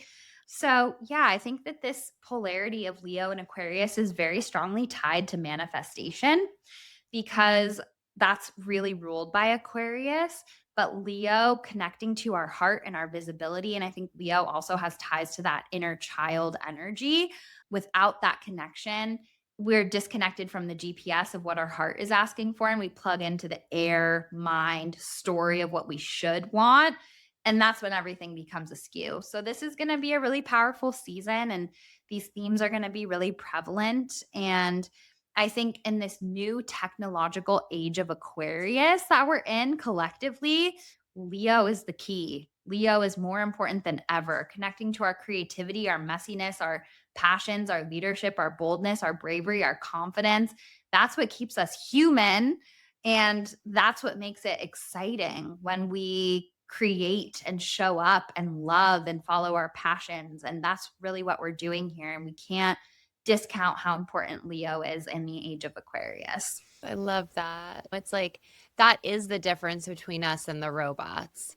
You know, like they don't love, they don't lose, they don't find humor in this silly existence. And that is the magic sauce. That's the magic stuff. And no one can take that away from us. You know, that is who we are. And the more we can live into that and express it, even when it might be scary to really be honest about what your heart is asking for. There's never a regret to tap into that. It opens so many doors to true happiness. I think our guides, speaking of manifestation, I think our guides have a bigger picture of what would serve us. And like, if we're manifesting not connected to our heart, it's like, I don't think it lines up in the same way because it's just not really in service of our heart, even if we aren't willing to notice it. Yeah, 100%. I feel like it's really interesting how the shadow sides of sister signs bring out each other's shadow. And it's interesting how they connect in that way, which makes sense. But because I always talk about how the gifts of one unlock the gifts of the other, but the shadow side of one can also unlock the shadow in the other. So it's very interesting. And we're in this moment, just like you said, Claire, about how important it is to distinguish ourselves from robots with like connecting to our heart. And all intuition is here in the heart. Like the heart is such a source of it. Our self divination practice is this inward spiral into our heart and feeling what needs to be felt. And when we disconnect from that is when we're doom scrolling, we're avoiding, we're addicted to technology, which I think is a shadow side of Aquarius. And I think in this time where our boundaries with technology has never been more perilous, especially for children, like parents are saying that there's an unprecedented mental health epidemic with kids because of all the screens. And Leo literally is this childhood gleeful expression. And these modern day kids are getting pushed into Aquarius without the childhood experience of Leo to make it healthy Aquarius, which is really interesting.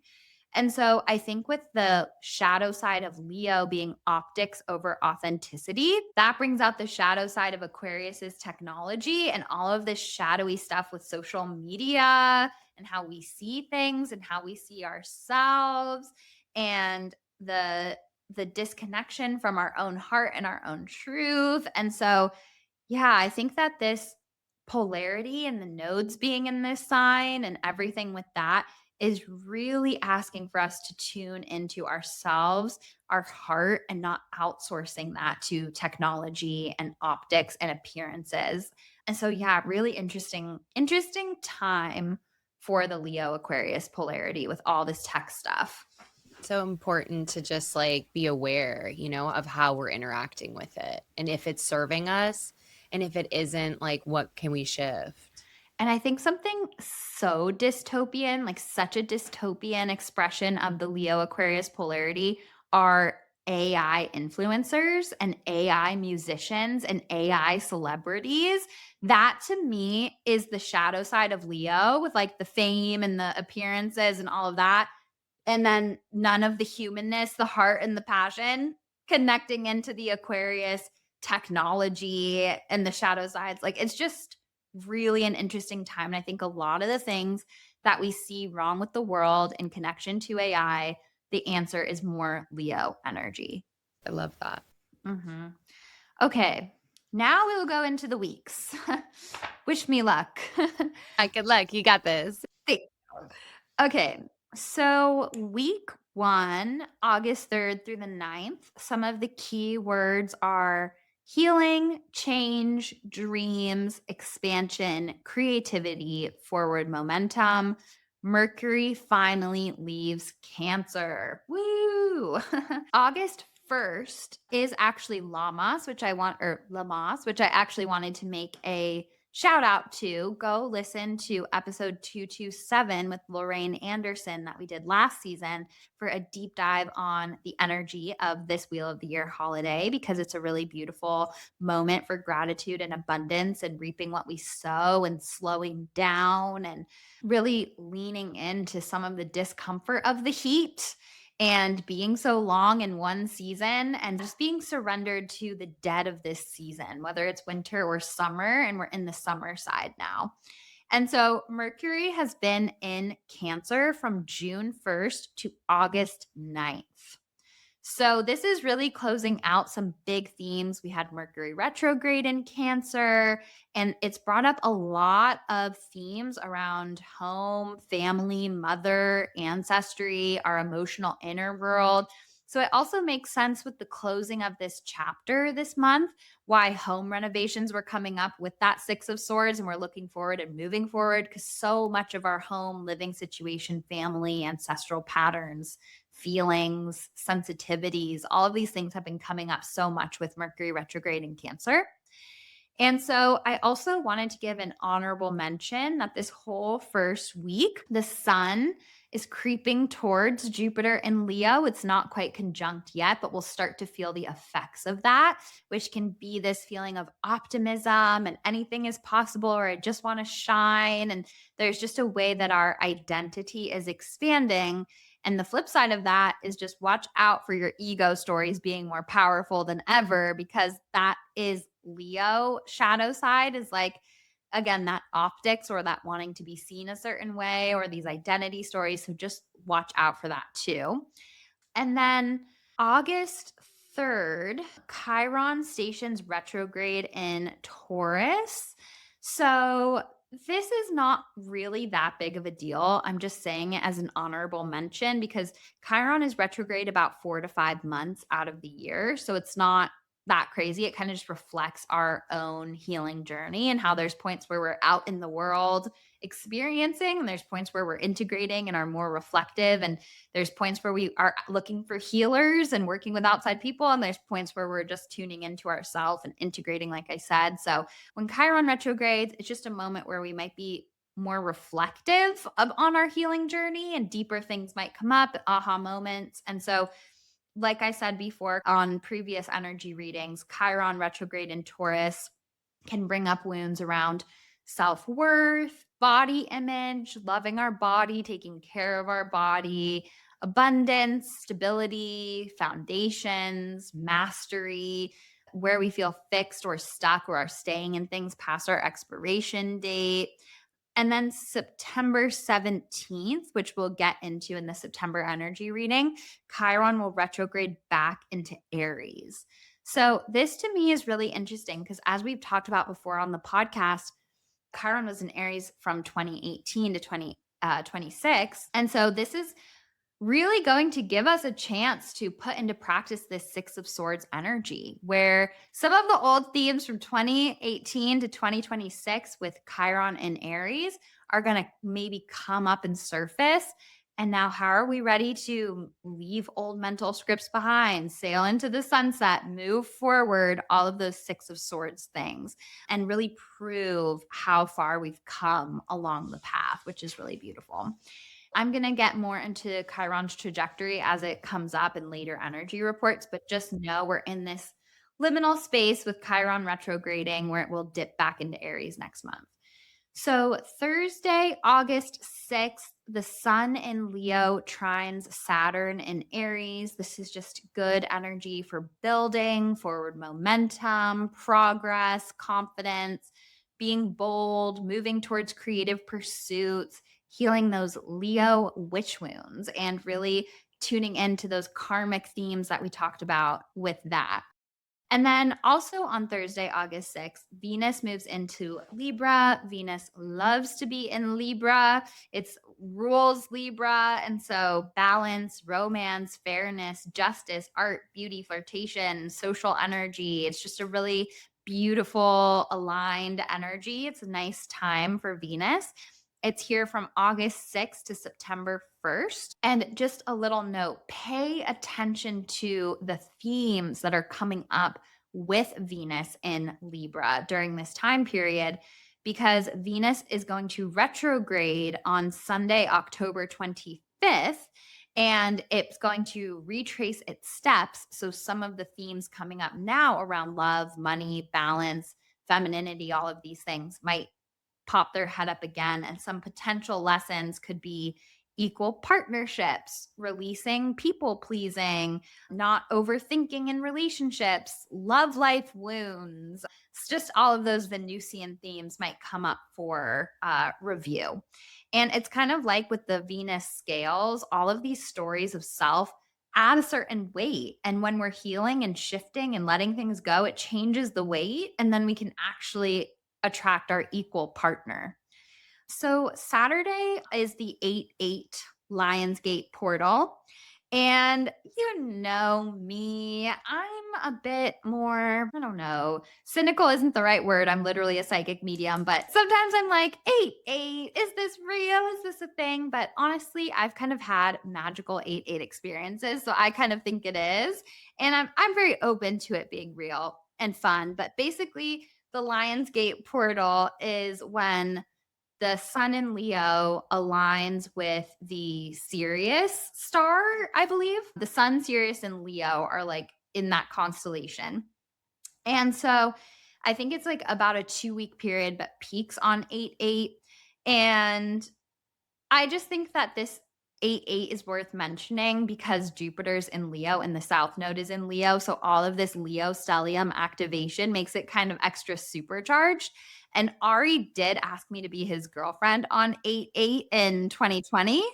And at the time, he didn't know that my sign from my guides that I was on the right path was a purple heart, which, by the way, since 2020, I've evolved a lot in how I relate to signs. But back then, I was just okay with signs.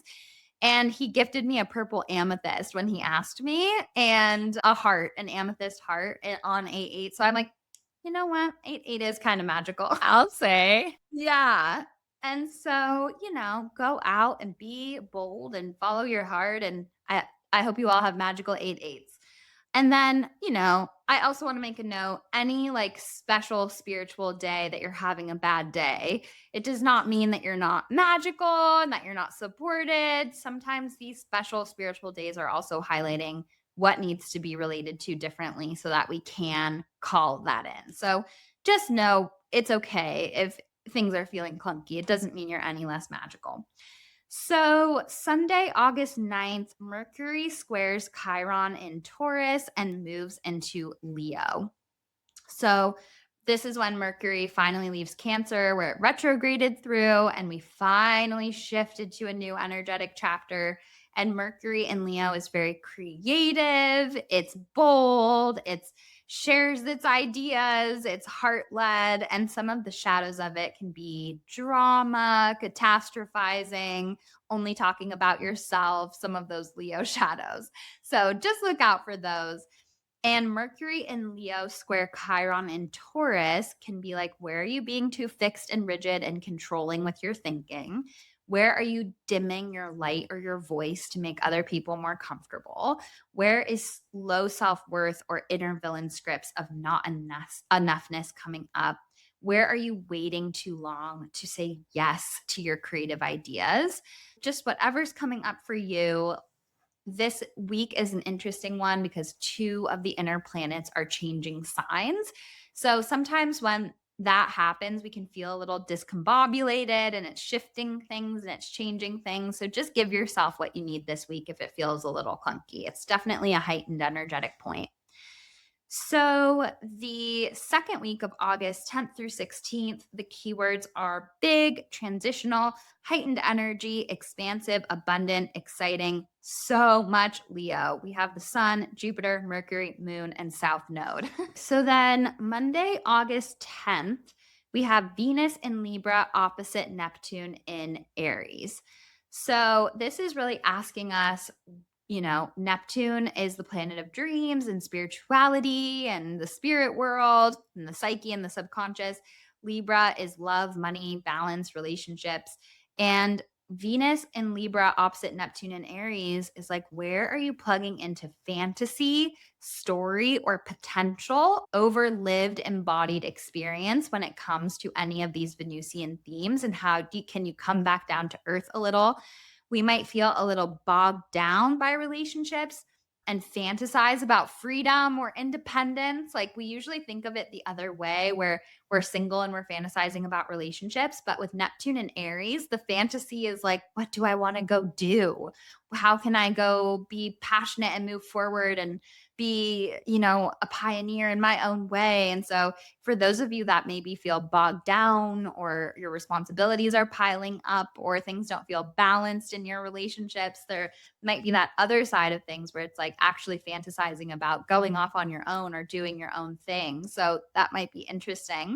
Where might there be stories or dreams or things coming up around independence, going for what your heart asks for?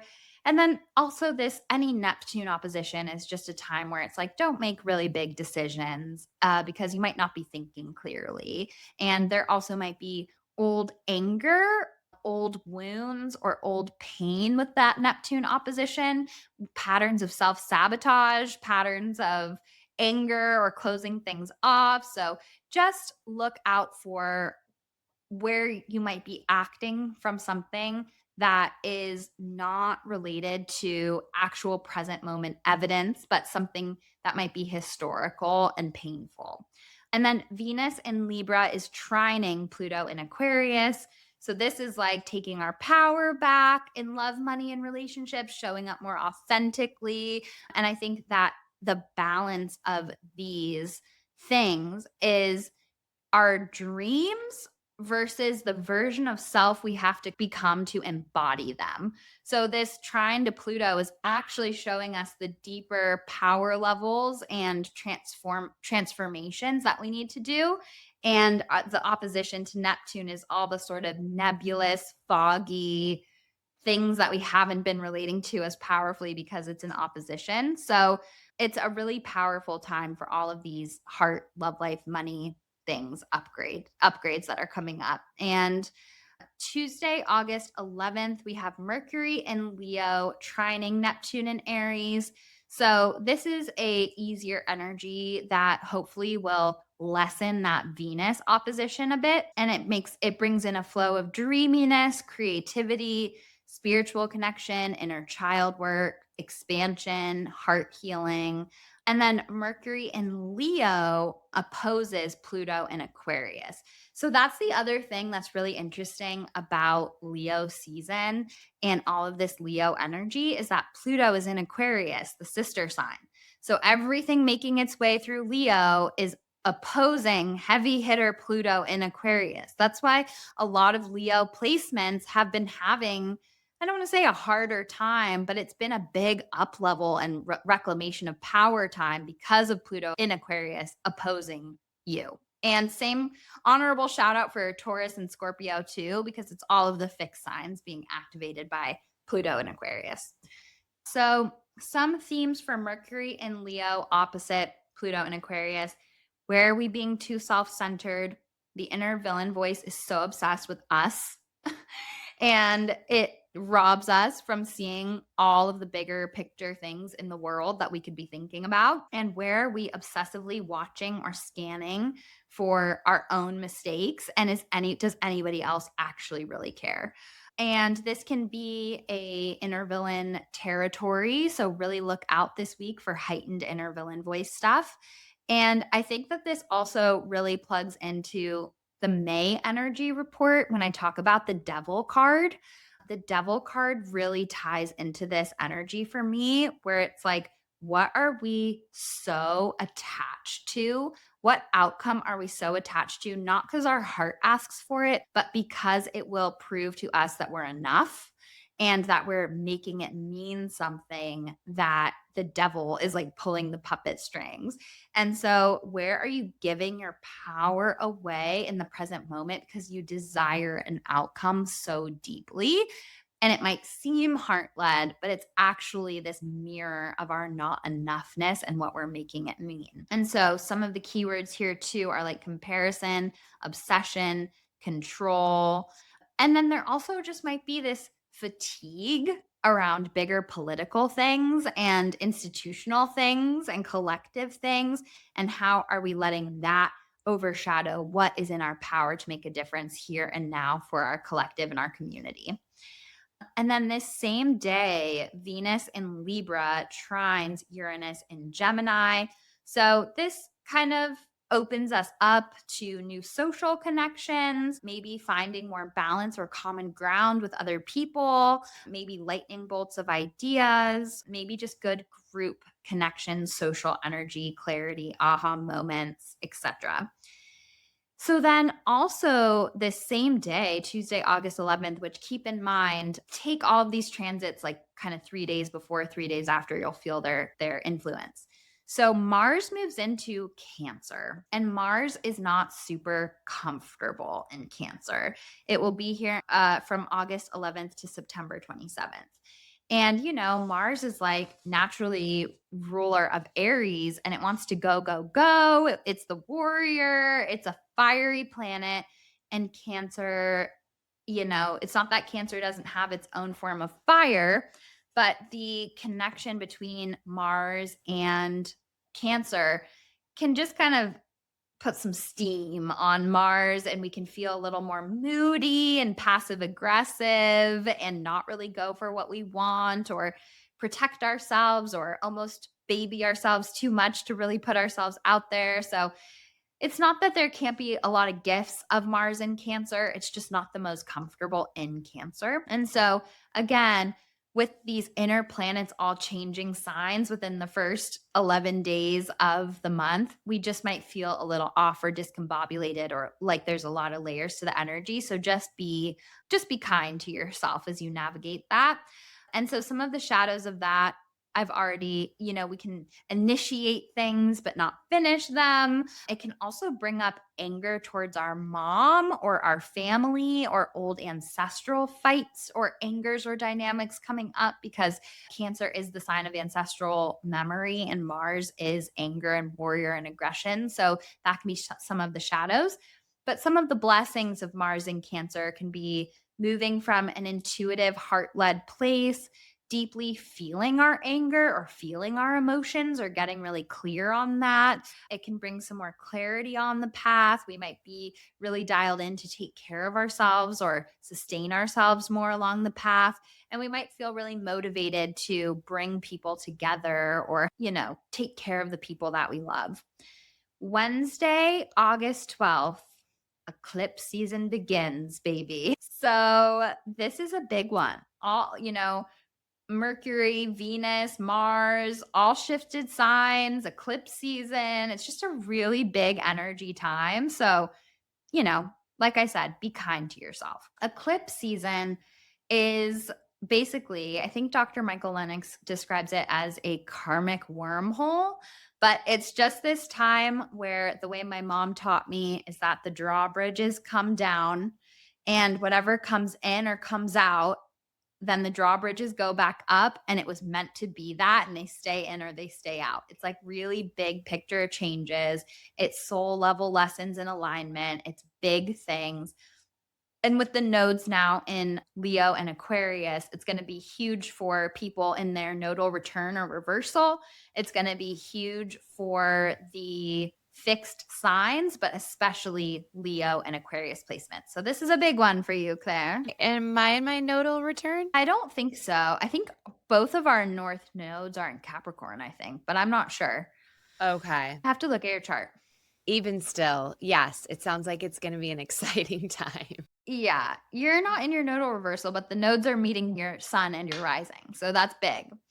And it's already been big for you because the north node was already in Pisces. So your big 3 is still being just lit up. I love it. Yes, bring it on. We've really had the whispers of a new chapter being called in from like May to July of this year.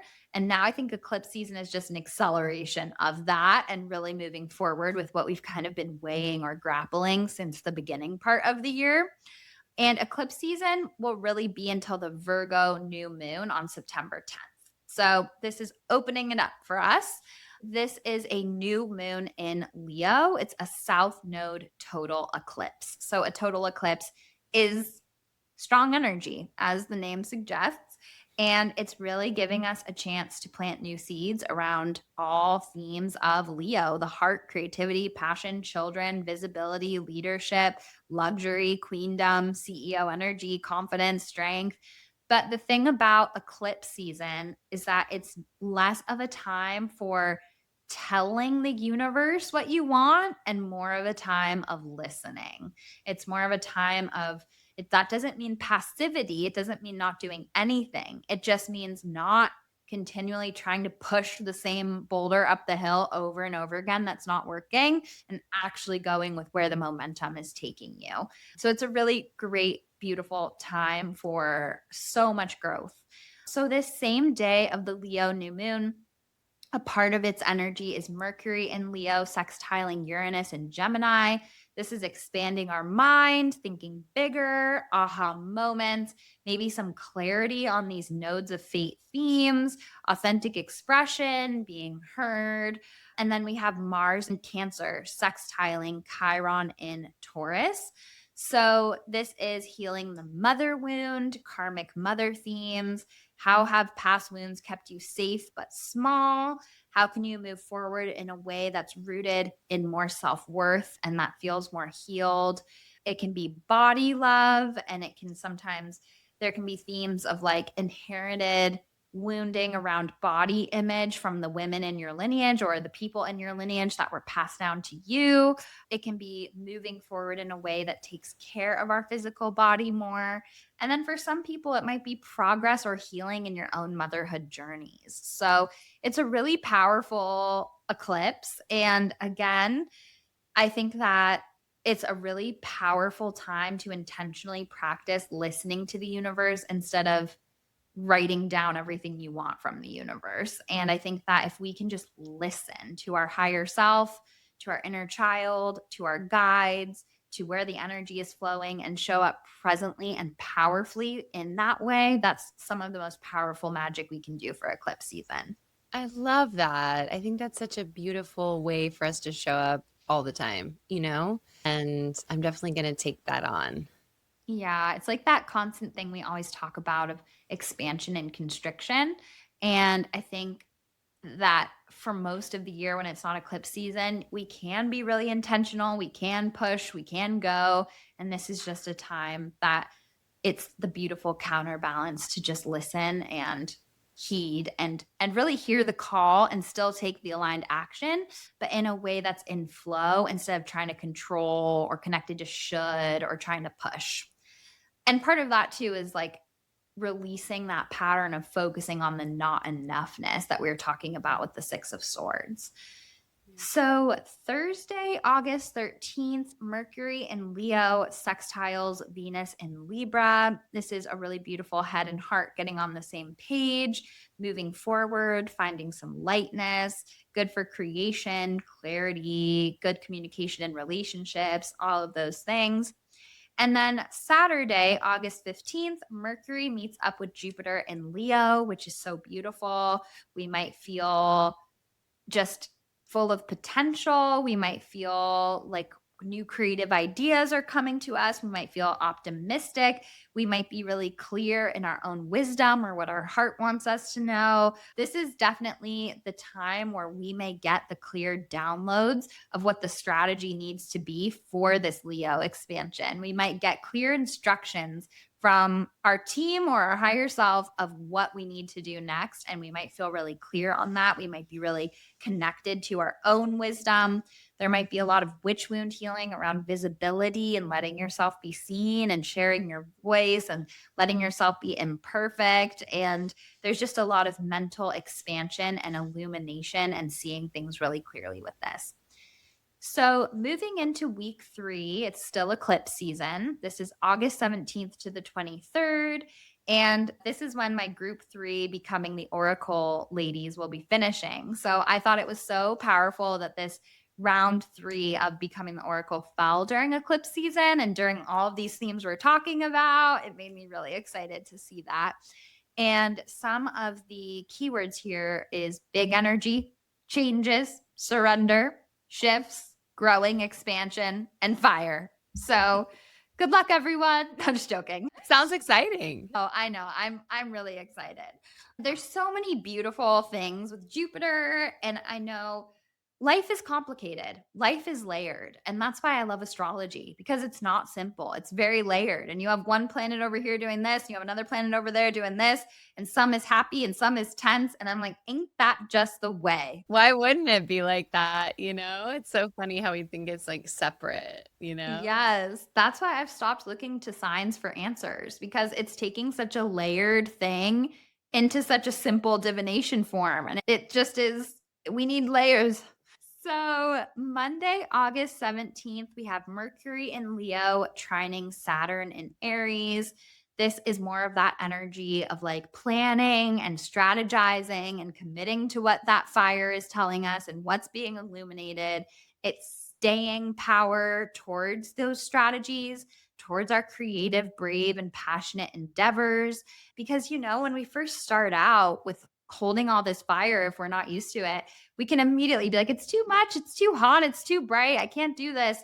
And this trine to Saturn is like, no, I'm staying consistent and I'm chipping away and I'm making a plan and a schedule to do it. There's also karmic lessons around being wise, being mature, being a boss, being a leader, being a CEO, being structured. This is a really great transit for entrepreneurship. This same day, we also have Venus in Libra sextiling Jupiter in Leo. This is warmth and passion and confidence. It's enjoying the pleasures of love and creativity and being a human with that spark of inspiration upon your breast. And it's the poetry of being creative and in your passion and something AI could never replace. And by the way, Magic Hour is slowly going to just become more and more AI hate. I started off being like, I know this might be a hot take and don't get mad at me, but I don't really know how I feel about this AI stuff. And now I'm like, the robots could never. But they could never. It's so important for us to hold on to that, because I know there's such a fear right now of like, they're going to replace us, but like, no. I have two things to say about that. Outside of this is not anything deep, by the way. My one thing is okay, if robots take over everything, what happens when it rains? And my second thing is good luck during Mercury retrograde, robots. So true. The whole point of this is human connection, is, expansion of self. And so perhaps we will find ways to utilize the robots in helpful ways and hurtful ways, but nothing will ever be more important than those two things. Like our connection to this experience will always weigh more than that. Like those are tools, and maybe we'll use them and maybe we will. Yeah, totally. So I'm just going to become more and more anti AI, anti robot as we go. So then we have on the same day, Monday, August 17th, Mars in Cancer squaring Neptune in Aries. Just look out for these following things: being mean to yourself, holding yourself back, fantasy versus reality, needing more clarity before you act, not thinking clearly about who you are and what you're capable of, and some pain story coming up around that. Friday, August 21st, we have Venus in Libra opposite Saturn in Aries. So this is karmic love and money lessons coming up. It's me versus we, collaboration versus doing things on your own, asking for help, waiting for help, codependence, being too needy for other people's opinions. How can you anchor more into your self sorcery? And how can you anchor more into your power and find the balance here with this Libra Aries polarity?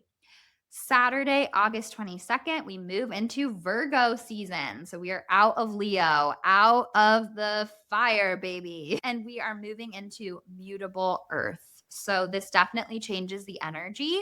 We're still in eclipse season. There's still a lot of Leo, but it does change. It's like, okay, something I love about the zodiac wheel is how intelligent it is. It's so designed in just such a beautiful way that the more I study it, the more I see how perfect it is.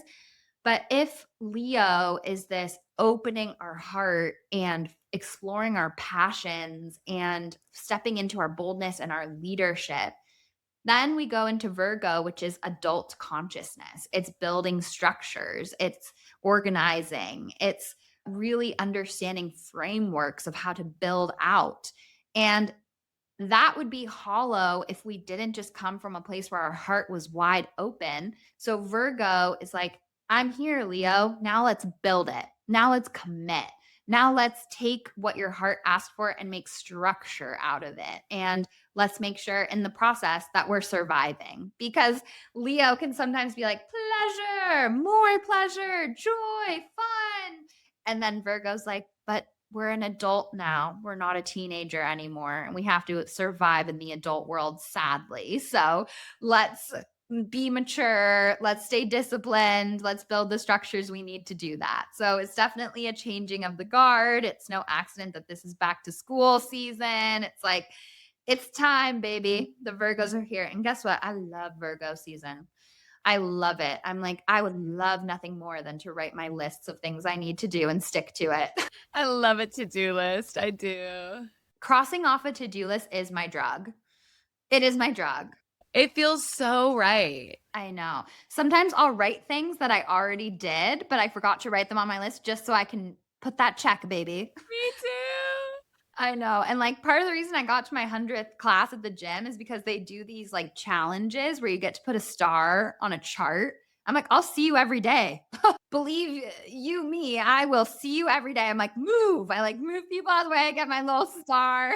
That is so real. I'm so like that too, because it feels really good to do something and see that you've accomplished it. Like sometimes at the end of the day, I love to just go through what I did and really think about, like, wow, you did this and you did that and you accomplished this. It feels really cool to see how much we're capable of.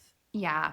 And that is Virgo season. So I look forward to it every year. As somebody whose business is my passion, I'm like, the earth signs. Yes, I'm ready. So this is really us getting our act together before the dead of winter. Virgo's like, okay, guys, like we are aware that winter's coming, right? So are we going to get on a schedule? Are we going to gather the crops? Are we going to make sure we're good? And the answer is yes. Yes, we are. The South Node just left Virgo July 26th. So, this is our first Virgo season since the South Node left it. And it will just be interesting to see, are we more integrated with Virgo? Did we leave behind more of the shadows of Virgo, which is overthinking, anxiety, nervous system dysregulation, overgiving, body criticism? Are we relating to that differently now that the South Node has left and we've kind of gone through that year and a half chapter of getting those lessons? So Sunday, and for the September energy reading, I'll do a deeper dive into Virgo. So Sunday, August 23rd, we have the sun in Virgo, sextiling Chiron in Cancer. This is nervous system healing, grounding, self soothing. We have our healing toolbox at this point. We are honoring our body. We are not relating to worry and anxiety in the same way, which really actually leads to positive effects in our physical body because our body does not understand if the anxiety is real or not, and it creates inflammation either way. So, us regulating our nervous system and relating to fear differently has a really positive effect on our physical body. And to me, that is so tied to this Virgo Taurus connection here. And so this could be a really great time for really taking care of your body, soothing your nervous system, meditating, self soothing, inner child work, all of that. And looking at where fear and rumination keeps us stuck and relating to that more powerfully. An honorable mention for this week 3 is that Pluto is in a 3-degree square with Chiron and Taurus, Pluto and Aquarius. And this will be felt until September 18th when Chiron retrogrades back into Aries. And so this to me really connects to that graduation ceremony energy that we've been in. And Pluto might be bringing up some of our old imposter syndrome or grief or shadowy things before Chiron goes back into Aries when it retrogrades. And so this is really a big time to evaluate that Six of Swords themes that keeps weaving in through the week of where am I telling these same stories in powerlessness or lack? Where am I looking backwards for evidence instead of forwards for what I want to create? And there's a lot of just energy here around self worth, personal power, attachment to outcomes. And if you guys haven't listened to our spirit guide series yet, it's one of my favorite things we've ever done on the podcast. Each part has really important information. Part 2 is episode 326. I recommend listening to all of them. It starts with 324. But part 2, we talk about rigid desire versus fluid desire, which I think is one of the most important things we've ever talked about on the podcast. And this really plugs in here. Where is rigid desire starting to creep back up? Where is that trying to sabotage you? Where is that trying to keep you holding on in that devil card energy way that we've talked about? So, going into the last week of August, week 4 is August 24th through the 31st, and I'm including the Monday of the following week. And my words for this are massive, deep, powerful, spiritual, still eclipse season, so surrendered, heightened, sensitive. So, Tuesday, August 25th, Mercury moves into Virgo. Again, the fires are like dimming a little bit, and we're coming into Earth and we're cooling off a little.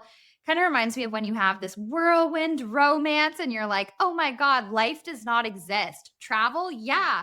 Leaving my routines, no problem. And then the dust settles and it's like, oh, wow, I better do things that make me feel good and get back into my routines. And I can't live like this for the rest of my life. So that's kind of what this shift from these Leo placements into Virgo remind me of like, okay, It's so fun to be passionate and heart-led and wild, but maybe it's not sustainable to only be that forever. And Virgo, like when I travel and I'm just living off a prayer for however long, it actually feels so good to get back to my routines and do the things that feel good. And so I think if we live it up in Leo in the way Leo's asking for, all these Virgo things will actually feel really good and welcome and less like a nun slapping our wrist and telling us to get back to work, you know?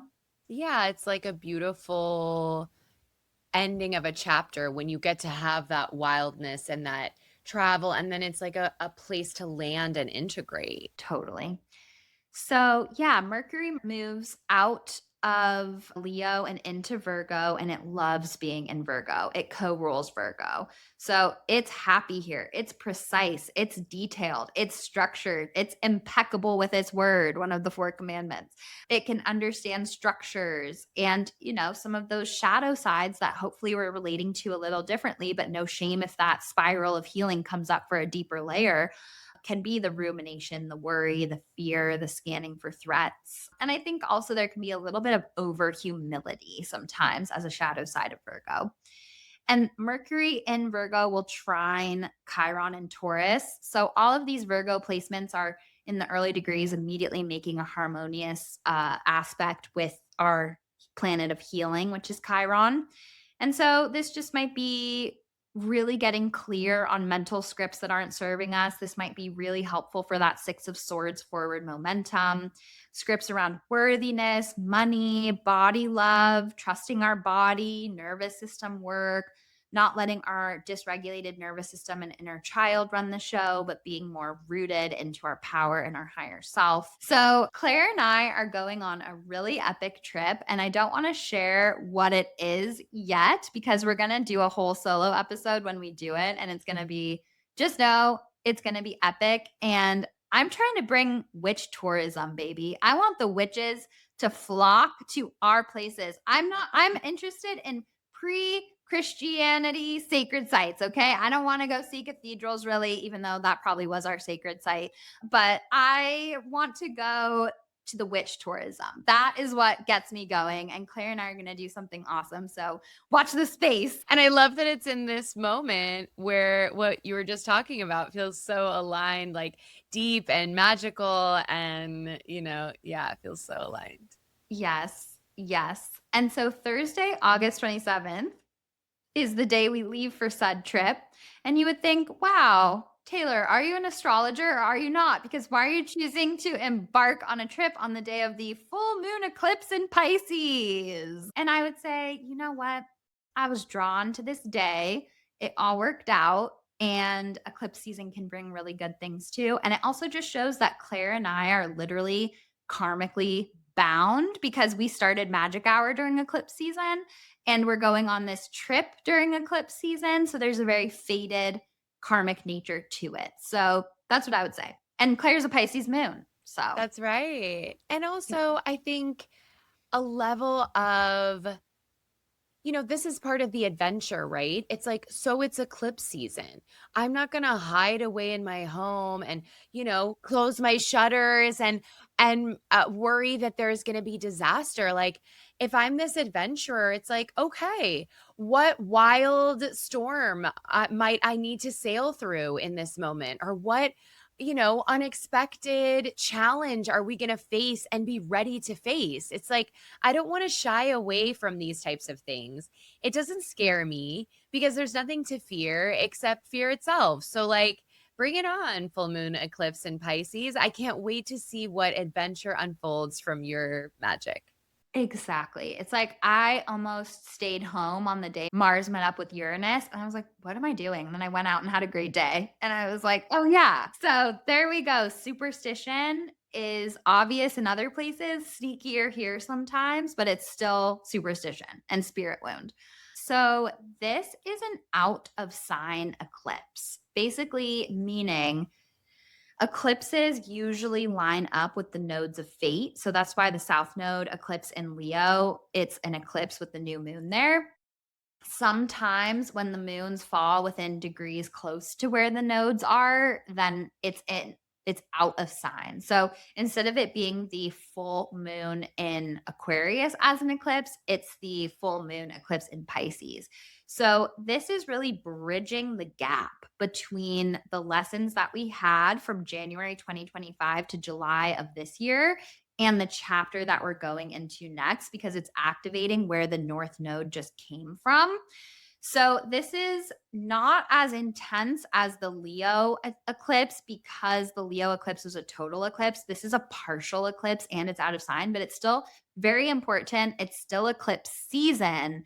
It just might be things that we're more familiar with because the North Node just came from here. So any full moon in Pisces is already feeling like a little eclipse because it's so intense. And then Pisces is like such a big sign and such a big energy. And the themes are endings, release, forgiveness, the psyche, dreams, healing, completion. It's just such a big karmic spiritual sign. It's like, again, to quote Dr. Michael Lennox, he calls it like a deep healing soul bomb, Pisces. And so, Pisces, when the moon is full, we're really looking at what we're releasing. And for Pisces, that's patterns of self sabotage, it's addiction, it's fantasy, it's escapism, it's martyrdom, it's codependence, it's self sacrifice, it's defensiveness and not being able to listen sometimes. And so, since the moon is full here, it's like, okay, we've been exploring this since January of 2025. How in this karmic eclipse season portal can we really let things go to a deeper level within these themes? And it's going to be a psychic full moon. It is going to be an emotional full moon. But emotional doesn't have to be bad. It can also just be deep and profound. And so, really take care of yourself throughout eclipse season. Really give yourself what you need, and know that sometimes it's okay throughout eclipse season if we can't show up the way we normally would. We might feel tired, we might feel wired, we might feel all of the things. So just be kind to yourself, because this is a really big changing of the guard, transition, bridging the gap between the old chapter and the new one we've stepped into. And so I like to share which moon this will be from Alice Kendall's deck. This is the grain moon, and the themes are presence, patience, flow, and reaping what you sow, and appreciation for what you already have. So, this is like the part in the wheel of the year where we've done the work, we've sown our seeds, and now it's a moon for the faith and the patience for what those seeds are going to take root and what they're going to become. And during this full moon, the sun is conjunct Mercury in Virgo, which is a really big energy because Mercury rules Virgo. So this is a very sharp, cerebral, quick, stimulating Mercury Kazemi. And it's, I wrote in my notes, supercomputer. But it's interesting because obviously the moon in Pisces is like, I want to dream and swim with spirit and create and be romantic and be in my fantasy world. And the sun meeting up with Virgo is like, I want to be precise and specific and structured and ordered and detailed. And the full moon in Pisces is like, I don't want boundaries. I want endless creation and flow. And Virgo's like, what are the boundaries? What are the rules? Let me create them. Let me organize them for you. And so this is a really powerful play on the Virgo Pisces polarity, which we've talked about a lot. They're the sister signs.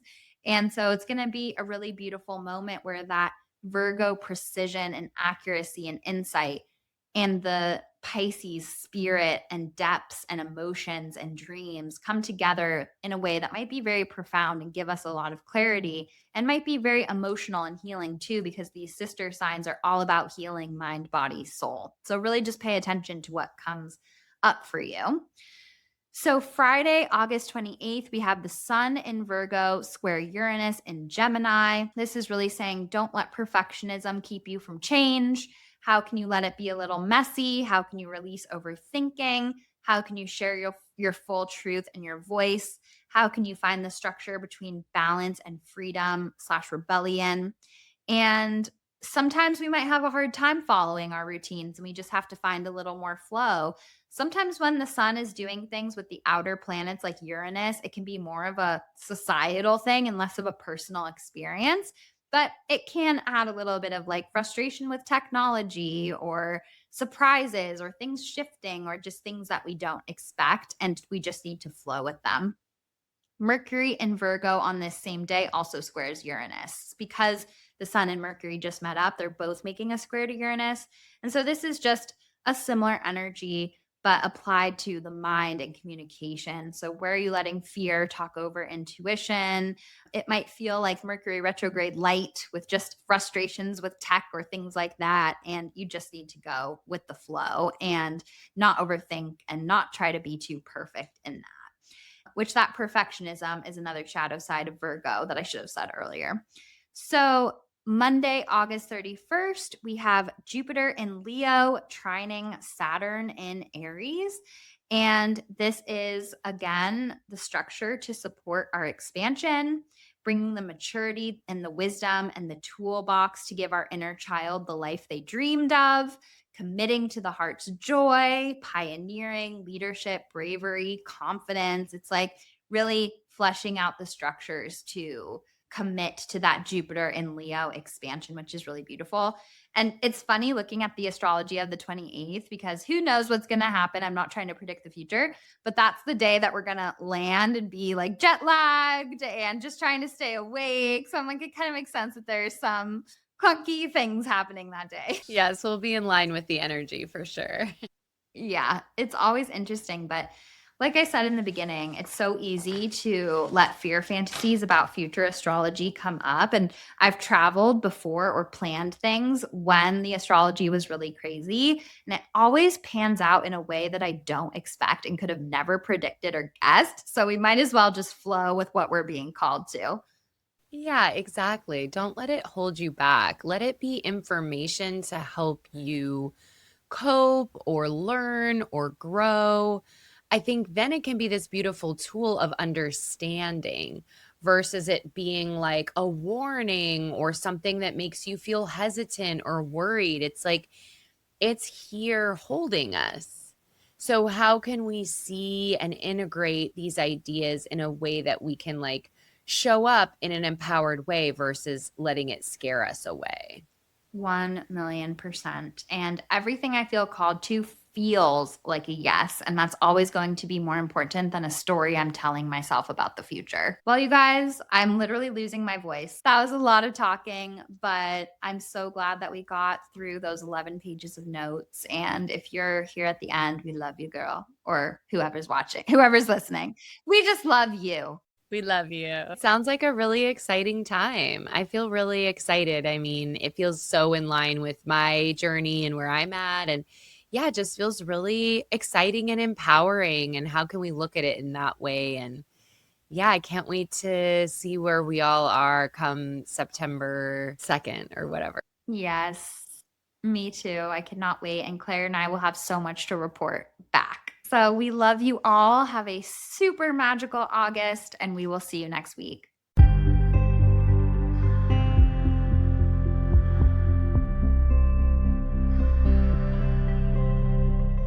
Thank you so much for tuning into this episode of Magic Hour Podcast. We love to hear in the Spotify comments, in the YouTube comments, on our Instagram, what you thought of the episode, what it brings up for you. We appreciate the support and the engagement of the pod so deeply.